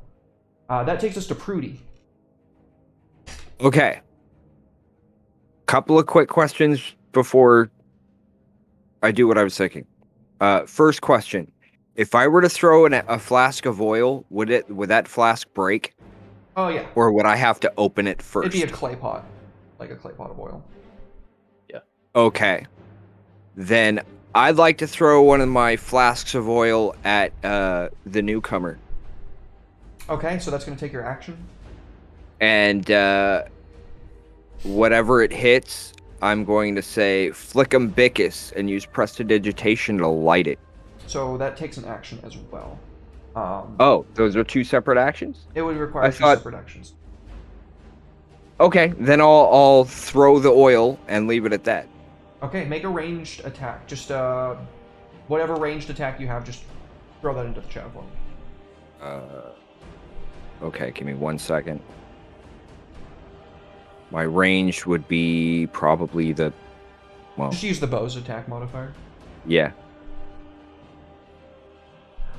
It soars towards her, but at the very last moment, it falls short, and it does not drench her in oil. However, it does spill all along in this region right here. Okay. All right. Good to know. And bonus action or anything? I want to disengage and back away from the methods that are there, like just out of direct reach. Cool. All right. That's all. We'll put you there. Yeah, that works. There. Hey, all right. We are. Now, How much? Like, I'm sorry. All good. This is why I'm taking a hiatus from running games, because it's frustrating enough playing. All good, dude. Crap. Alright, I'm checking my sorcery points. Good to know. I am getting the fuck out of there. We are going to cast... yeah, we're going to cast Mind Spike on our Frost Maiden here. We are going to use Twinned. So that's going to burn through 2 of my sorcery points. And we're going to target and Cool. with the Mind Spike. And we're also going to use that to teleport me to here. Sweet. And into chat with the saves. Oh damn! Both they succeeded. Both saved. Ouch. Fuck. Okay, that's fine. They still take half damage, right? Yeah. All right. I mean, could have done better. So yeah, I'll twin the spell, put my fingers in my temples, point in different directions, and then be over by the big rock and everything there. As soon as you arrive, Mhm. you can hear this singing in your ear.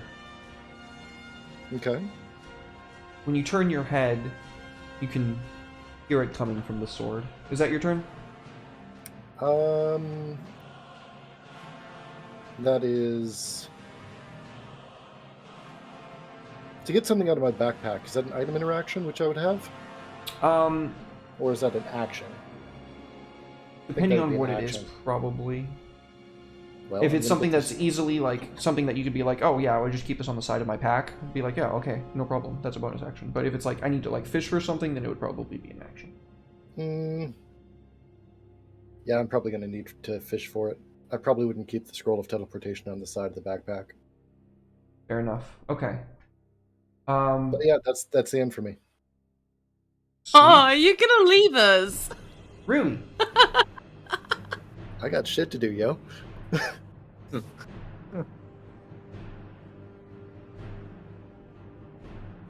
Ruby, Right. yeah. Yeah. I'm gonna slice it. This one and that's in front of me. Number 4. And I'm going to hit it Give it to him. with my slicey moonsicle. Where is he? Moonsicle.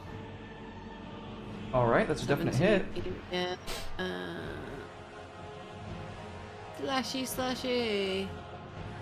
Ooh, barely alive. The creature loses its other leg, and it's shrieking out in its little icy voice. Is that your turn? Yeah, I don't have 2 attacks. You do have bonus action. Healing word is a bonus action if you felt like throwing one of those out. Just as you. Is so you know. it? Yeah. Ooh. Yeah. Yeah, screw it. In that case, are you alright, Jeremy? You good? You've got 41. Yeah. Oh, yeah, no, we need to heal the wizard. Zare, yeah. He only has No, 6 HP left. Okay. I'm fine. It's fine. He's about to ditch us, man. I'm nice, so yeah, I will heal. Can I reach him from here? That's quite a How far distance. away is 60 feet. healing word is 60 feet? Okay, so just drag the heal onto the wizard or the sorcerer. Healing word. Yeah. Yeah, okay.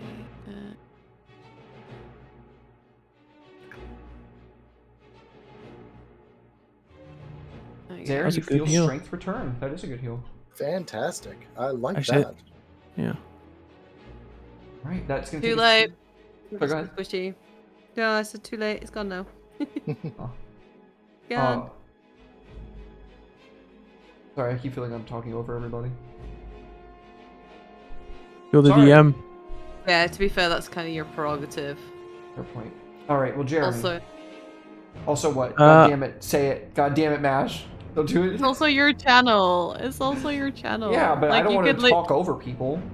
Yeah, but it's literally your channel. You could like throw an absolute bitch fit and you'd be allowed to because it's your channel. Yeah, I don't think people would want to watch that though. Jeremy, it's your turn, buddy. I'm gonna hit ice method number 1. All right. And cross my little fingies that I can get a nat 20. Por favor. Do I reckless attack? Give it to him. Yeah, I'm gonna reckless attack. Here I go. Let's go. Motherfuck. Oh, Those are awful. I mean, I did hit, but It was a 1 or a 7, yeah. God damn. come on, damage. That's what I'm talking about. Ooh, no crit needed. You destroy that ice method. Yeah, your axe just fucking melts clean through it, and there's only a puff of steam remaining where that method once was. Is there anything else you'd like to do with your bonus action or movement? No, sir. Okay. This is going to take us to the Frost Maiden. Maeve? What's that? Just reminded of the what is it? The Winter Lady as opposed to the Winter Queen. Sorry, my brain just being weird.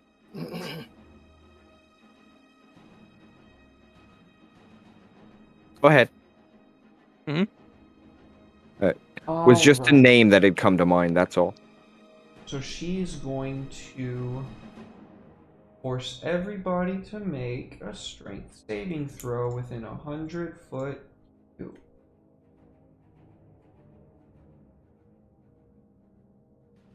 Oops, that was an accident. Why did I have proof? That was fucking accidente.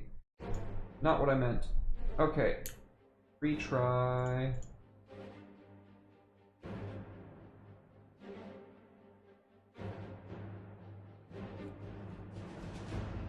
Everyone that fails is...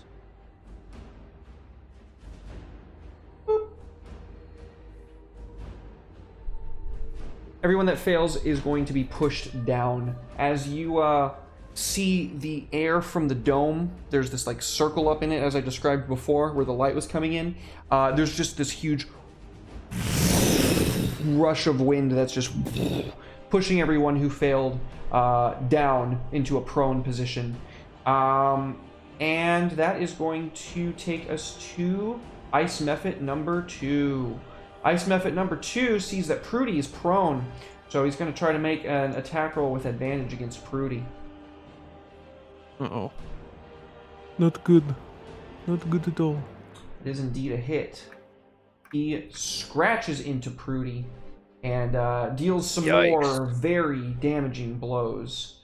Number 4 is going to take this attempt to try to make advantage attack roll on Ruby, who is also prone and also hits.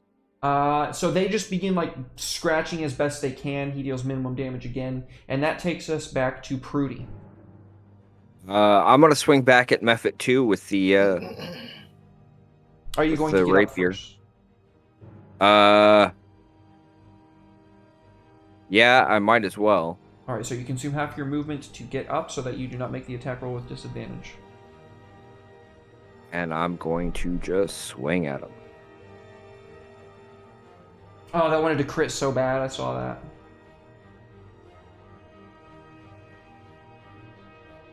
Alright, go ahead and give him damage. Okay.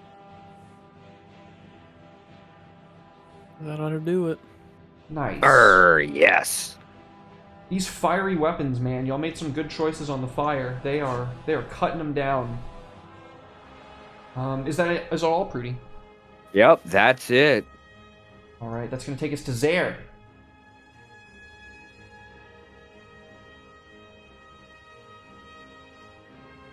Yeah. Hang on 1 second. I might have found a little bit of something. Take your time.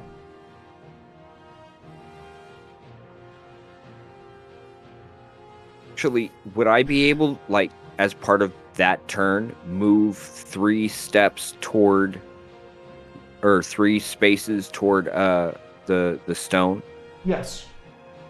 3 straight north, basically. Okay. 'Cause that would be the other half of my movement, right? That's correct. Yep. Yep, that's it. Okay.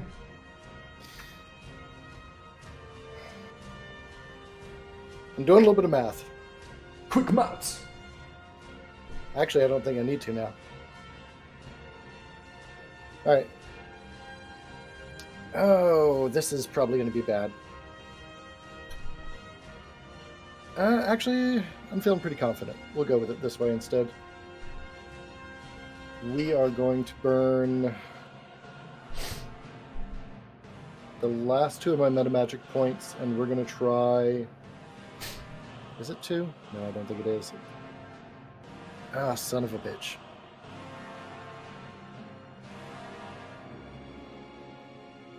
You can always bonus action transmute a Yeah, spell. that's what I was thinking. Yeah. Yeah, we're gonna burn one of my level 1 spell slots to transmute it. Into sorcery point. Yeah, and then we're going to cast Mind Spike one more time. All right. Give it to her. Hopefully.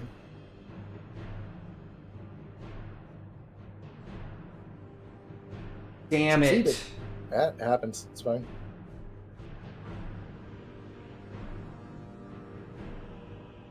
Not bad damage altogether. She does maintain her constitution on the Gus. spell. Okay, that's Sorry. fine. I'm really trying to get the brain tag so that if she decides to flee, I can know where she goes. But that's fine too. Yeah, we'll call it there as my action. I'm still staying right there.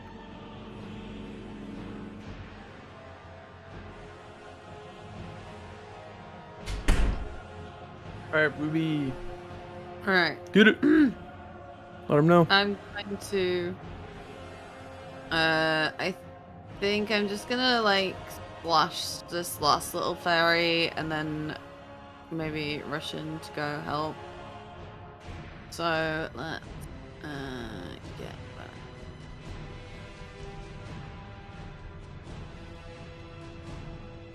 Is that targeted? Yes, I think so. Let's drag that onto there. Oh, yeah. Yeah, 10. Give it to him. And take it. Dead method.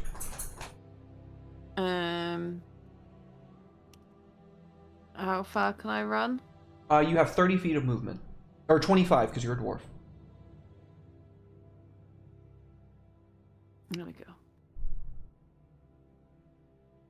Fantastic. I'll put you right there. Okay. So you slash the Mephit down, and as he just turns to nothing, you rush through the smoke. And that is Jeremy. I'd like to tell you what I want to do, and then you can tell me if you'll allow it, basically. Yeah? I would like to run up beside Prudy Okay. and give him my potion of healing. Okay, that would be a bonus action to give him the potion. Okay, and then could I then do a ranged weapon attack? Yep. Okay, so I will do that then. So I'm going to move up beside Prudy. Can you, like, give him my potion of healing, or can I do it? I can. Thank you. Mm-hmm. Like, pour it on him. And Yeah. then I would like to, whilst you do that, I would like to pull the trident off my back, give it a little kiss, and throw it at the Frost Maiden. Give it to her, dude. Can I also do a reckless attack with that? Does No, that you work? can only Or reckless is that attack only melee melee? attacks, Okay, yeah. I figured as such. Okay, regardless though, I don't have enough movement to get to her. I swear if you You crit this and kill her, I swear to God. You actually would, because orcs have. If you didn't use your bonus action, you would be able to, but just. I so that really you wanted to know. give him the healing potion. Okay, Yeah. no problem. Okay. Oh, that's a melee attack. Hold on. Here we go. Fuck. Hits. Hit. Still a hit. All right, and then damage. Ah, What a joke. it was trying so hard. I know. Do you see it? So it looks like the trident's going to hit her square in the chest, but she merely holds up a hand, and we can see it slowly come to a stop as it barely pierces through, like the palm of her hand. Fair enough. And got so far. And that is going to be her turn. She is going to. We're all a bit. We're all close bunched together. up again. Yeah. Too. Not me. Not me. She is going to cast a pretty nasty spell, if I'm being honest. She ends concentration on the spell that she was casting, and she is going to cast her final 4th level spell. Oh.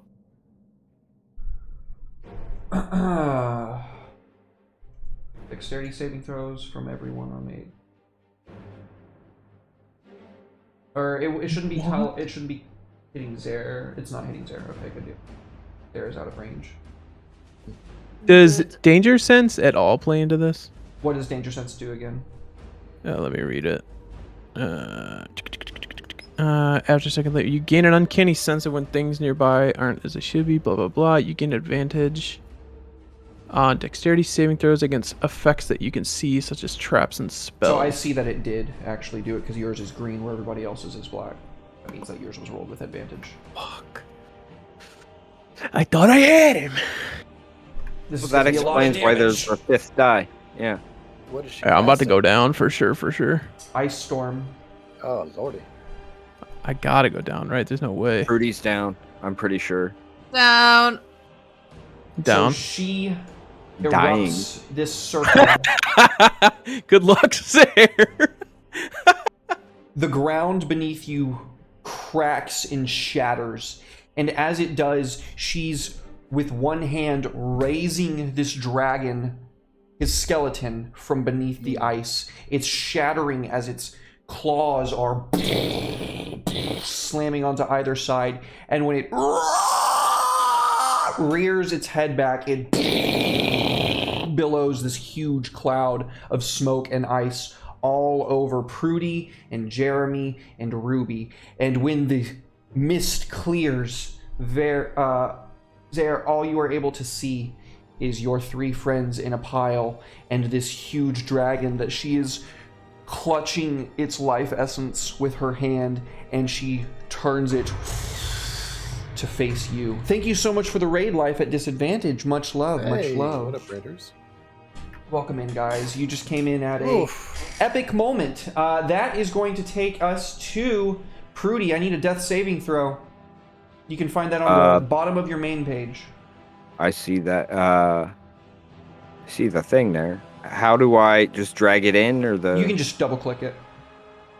Whoops, I think that was Whoops. me on I accident. think- Okay. Prudy wakes up! Prudy Hey! wakes up! Oh, That's shit! Booyah! Nat 20. Did Prudy get a Prudy's- nat 20? Yeah, Prudy's eyes snap open. It's like waking up at D-Day, basically. You got completely concussed by this force, and then your eyes just snap open. Your friends are next to you, bleeding and almost completely frozen, and there's this huge skeletal dragon that this woman is like magically controlling. What do you do? Okay. I've got 2 things here, and both of them, I'm not sure. Okay. First, I'd like to do the whole potion of healing thing. Is that a... So if you use it as a bonus action, you roll for it. If you use it as an action, it's maximum, which is 10. Okay. So I'm using it as a bonus action. Okay. If that's possible. Yeah, so it's going to be 2d4 plus 2. how do I like? Just make grab a d4 use- in the bottom and then roll it. and D4? then- yeah. Get 2 of them though. 2 d4s. That's right. Okay. Whoops. I need to. There we go. And then a +2, right? So that's going to be 6 hit points. That's going to take you back to 20 wounds. I'm okay with that. Would I be able to use the healer's kit in order to stabilize Jeremy as my action? Does it take an action to use? I'm not sure. I'm not either. Give me 1 second. It has 10 uses. As an action, you can expend 1 use to stabilize a creature with that's at 0 hit points. Jeremy is stabilized. Fuck yeah. So that's 1 use on that one. So that's, yeah. All right. It's and a start. That is Zare. Okay. Does that mean I'm up with 1 hit point? No, you're stable. You're no longer bleeding out. Hmm. Zare, you can hear this sword Mm-hmm. screaming in your ear. Yeah. So, item interaction. I'm going to grab the sword. Okay, I'm adding something to your character sheet. Well, there. I'm gone. Goodbye. Goodbye. All right. Okay, and where is... Bam, there you go. I'm looking for where things have been added and screwed with. This is what it looks like. Everybody can see what it looks like. Is it time for your He-Man moment? That I have looks familiar to me. Ah! Okay. Yeah. That seems very familiar to me as well. It Looks like a should kit be. redesign. Yeah. That is a Githzeri sword. As soon as your hand touches it, you attune to it. Okie dokie. What do we got? Resistance, skill crit, astral body, silver cord. Okay. So that's that. So grabbing the sword, we are going to. So where's the dragon? Is the dragon still? I would say that the dragon is... it's really just its bones, but I would say that it's occupying like these. Oops. These. Oops. Squares right here. Okay.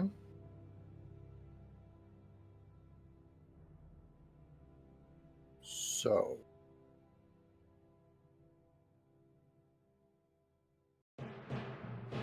We're gonna move to here and then use my action to dig out the scroll of teleport, Okay. and I will brandish the sword threateningly and say, "We are leaving now."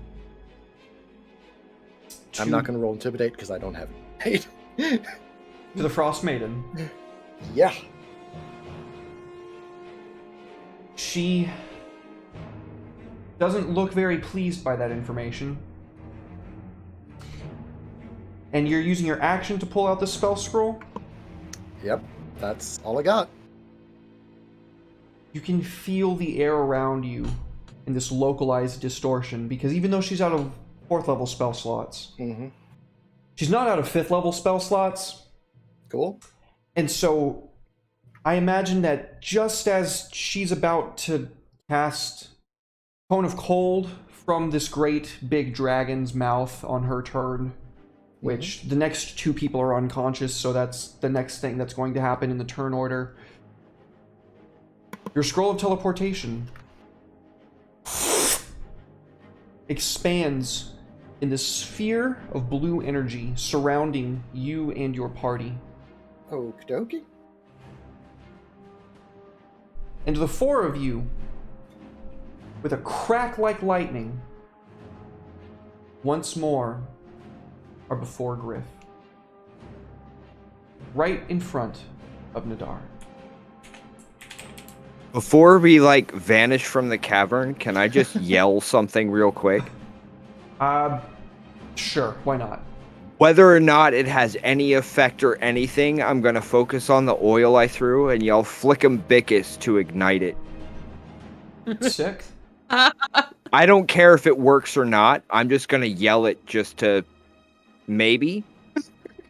Hippie-ki-yay. So the last thing that all of you see is this frost-like breath about to erupt from this dragon, and as it comes screaming out, this huge fiery explosion on the opposite end of the room. Looks like it covers the woman, but you can still see her shadow in it standing tall as you are all teleported free.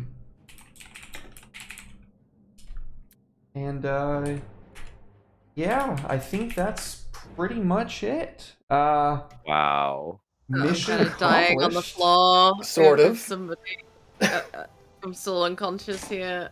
Yeah, we're gonna force feed the and yeah, that is Wow. So- that was intense. so dragon bad bone. news. This is how I break it to Nadir. So bad news. He sees the sword that you have and he says, bad news? No, this is glorious. Yeah, about that. Good news, bad news kind of thing? So She there's don't know what a happened, so she's Yeah. like, "Did we win?" define win. Ish. See, I'll break down what happened. You know, they're Yeti afoot. They're eating villagers. The mages are dead, eaten by Yeti. There is a powerful spellcaster of some sort who has taken control of that area and has risen the bones of an ancient silver dragon to fight on her behalf. We were nearly all slain. This is the best I could do the situation. Well, your mission was to retrieve the planar rune, not kill an ice queen, so in Nadar's mind, you are 100% successful, and he commends all of you. He says, though I know what it would mean to you, Zaire, to keep the sword, I do hope you understand why such a thing must stay with one such as I. That is the blade of the... The what, buddy? There's two different Gith. There's the Githzeri. The Githyanki? Yeah, they use the swords. I'm the other Gith. We don't. We use the mind powers. Sword's no big deal. Weapon of my ancient enemy. Get it the fuck out of here. He takes it and says, indeed, and when the Gith attempted to, when the Mind Flayers attempted to break into this world, the Gith helped us seal it, and in doing so, they sealed it away in their 7 swords. This is but one of them. Nice. You are all freely welcome to stay in my city for as long as you live. You have done a great service to us all, and with that, I think we will end the one-shot. Thank you, guys. Hell of a game. Thank you. That was fun. That was awesome. Thanks, Thank man. you for the game. Yeah, appreciate you guys. you. Thank you all for sticking to. I know we ran like 30 minutes late, but I really do appreciate it. That was a lot of fun. I don't normally do one shots too much, so that was actually a lot of fun for me. I really enjoyed that. y'all are awesome. Y'all are great players. Thank you for playing with me. Yeah, of course. Thank you anytime. for DM. Sorry I'm about not the used to mic DMing. cutting out. Oh, you're good, Soul. What was that, Nash? Thank you. I wasn't used to you DMing because, like, I usually see you play rather than DM. Oh yeah, yeah. So. I do love running it. Well, let's go ahead and go through shoutouts. Mash, what do you do? Where can people find you? Yeah, for anyone who doesn't know, I'm Mash Ashi. I'm a writer for Treat Your Geek magazine. I also founded and edit the bloody thing, so I'm really busy at the moment because it's deadline time. We're about to release issue 18. We have my epic fantasy series, The Light of Miera, hopefully going to be published sometime at the end of the year. And I stream on Twitch, so I'm on most days and causing chaos. It's not nearly as chill as it is over here on my streams, I'm just telling you that now. Like, there's lewd anime gifs and all sorts of sound alerts. Yeah, it's crazy.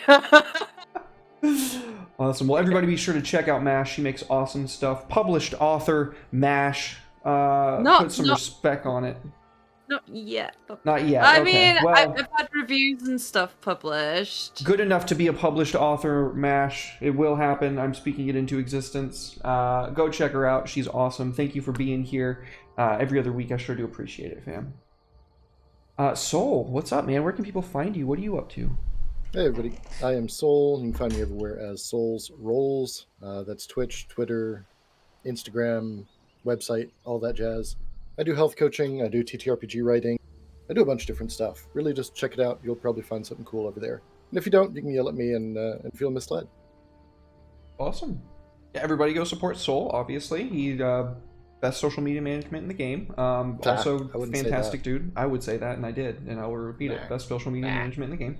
Also, all the content that he makes is fucking sick. I have ripped off mechanics for some of my own stuff from like Dalen's Vigil and some of his other stuff. Yeah, you recommended some. The Swamp. Ah, that's right. Yeah. Yeah, Swamp, which will mean something to my Covet players here in the next month or so. But yeah, thank you for being here. So much appreciated, man. It's been too long since we got to play games together. It was awesome getting to actually DM for you. You're a Very awesome true. player. I appreciate it. Oh yeah, man. Thank you for being here. Joe, what's up, man? Hi. I don't have as much stuff. The only thing I ever plug is at diceclub.org on Twitter. It's a little expo that me and some other people are doing. I say me, but really it's mostly others. And yeah, check that out. I got a dog behind me that goes out at 5 o'clock on the dot. And she's like, what's up? Hello? Oh, I feel you. I've been getting daggers. in Am the I back of my nothing head. to you? That's why I had to take him out at the break, because if Night doesn't go at like 9 o'clock, like he gets really upset with me, and it's like it's 11 o'clock here, so. Yeah, Woden's looking. In fact, I at just everybody. realized you all US, and like I'm over here, so I'm the only one from across the pond. Oh yeah, that's true. Yeah. So like I wound up being the only British player. Oh shit. Well, that's okay. We won't hold it against you. It's okay, you can't tell my accent's hardly like Scottish anymore.